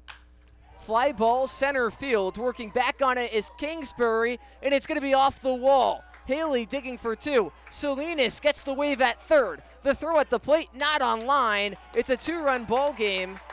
And now the Gulls not saying goodnight just yet. Ryan Novak's going to step up to the dish with a chance to tie things up. Yeah, no quitting. These Newport Gulls are not going to let Charlie Bergsma off the hook the easy way. That one took a weird hop for Hunter Kingsbury on those strange dimensions out there in center field. Ryan Novak now representing the tying run. And if Newport had have just worked on a few more early base runners, that base hit could have been far more useful, but keeps the game alive nonetheless. First pitch in the dirt. Haley will advance over to third. Newport showing some pressure. Bergsma a little bit rattled. And if you're Bergsma, you just can't worry about that. You can't worry about the runner at third. That run doesn't mean anything. The run that matters is the guy at the plate. Get Novak out. Not the finest finish from Bergsma here, but you're still a pitch away from this ball game being over. Down to their final out. The pitch to Novak. Right down the middle. 1 ball, 1 strike. The Gulls have made him work. This will be pitch number 56. So Bergsma's going to get a couple days off after this, you'd imagine. The 1-1. Fly ball, deep left field. Working back is Hunter, and with room to spare, makes the catch for out number 3. The North Shore Navigators capture their 2nd win in a row, and for Newport, it's 4 straight losses. 6-4 in favor of the Navigators. We're going to break things down on the other side from ESPN+.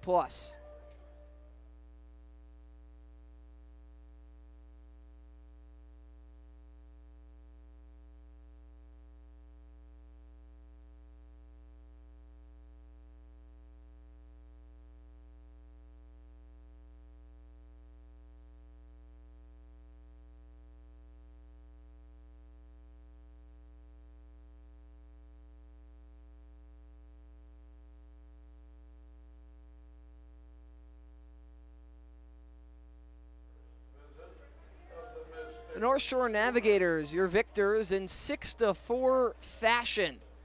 And, well, it was a big 8th inning that helped settle things. 4 runs for the Navigators in a game they trailed 3-2, but rode that 3-run lead to their 2nd straight win after a dominant win against the North Adams Steeplecats yesterday.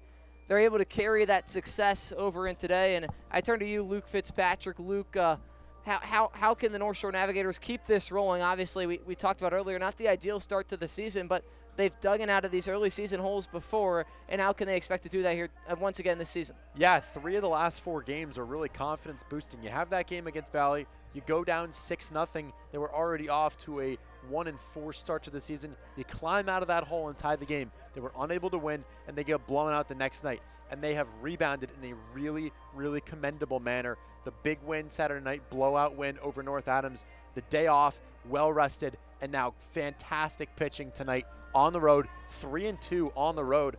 Back to Frazier Field tomorrow. 3 games in a row. They'll have 3 chances at that first home win this season. The timely hitting tonight on point. You can't say enough about Maddox Simpson and Jason Bello, the table setters out of that 5 and 6 hole, and of course, at the bottom of the order, Hudson Ellis, 3 extra base hits. Well, that 3-game homestand, including the Vermont Mountaineers, Danbury Westerners, and Upper Valley Nighthawks. And Joe, I'll turn to you. The Newport Gulls, this is their longest losing streak, going all the way back to the 2022 season. I know that's kind of crazy to say, and it shows the success that they've had in recent years. Absolutely. But if you're Newport, you're starting to hit tough times, and you can say, oh, it's just a slow start. But in the words of Yogi Berra, it gets late early. And how is Newport going to nip this losing streak in the bud and get back on track? There is still 5 more games to be played in the next 5 days. Well, the best thing that I can say is just try to shore up on the mistakes. You know what you've made, the errors that you've made. You know the problems that you have. You go and fix them. You've got guys that are still haven't quite made it yet because they're still competing in the College World Series. They're only going to be able to do so much. You have to mentally shore yourself up. Forget what happened against North Shore. Forget what happened against Mystic. Forget what happened against Sanford. Just focus up on what is going on now, because some of these teams, you're going to be seeing them later on. And guess what? You can make your answer of, remember what happened last time? Yes, we do, and we're not going to make that same mistake. They're starting out in a very slow position, yes, but even if I don't know if you know this, but back in the 2024 season, they started out really slow as well. And you know what happened in the 2024 season? A championship. Back-to-back championships. Back-to-back championships. Yeah. This kind of thing happens. It's just one of those things you have to mentally shore yourself up, pick yourself up off the ground, dust yourself off, and just goldfish memory. We talked about that earlier. The North Shore Navigators improve to 3-6 as they begin the trek back towards 500. The Newport Gulls fall to 3-6-1 through their first 10 games of the season. Before we say good night, I'd like to thank our entire crew here at Cardines Field. First, the media team, Olivia, Veronica, Adelina, Tyler, and Michael. Thank you for everything you guys do. The broadcast operations, of course, Ethan Poole, Matt Clements, Carter, and our birthday boy, Matt Benestad, excuse me. Down low, we got Sorka Lewis, our director and producer, Mikey Basile, and Tom Lima overseeing all that production here at Cardines, and of course PJ Moynihan overseeing all of the NECBL, the executive producer of NECBL Baseball. We'd like to thank you for joining us here tonight, Joe Dupuis and Luke Fitzpatrick. I'm Harry Tidgewell. The Newport Gulls fall to the North Shore Navigators. Final score 6-4. This was a presentation of ESPN. Copyright New England Collegiate Baseball League. So long and good night.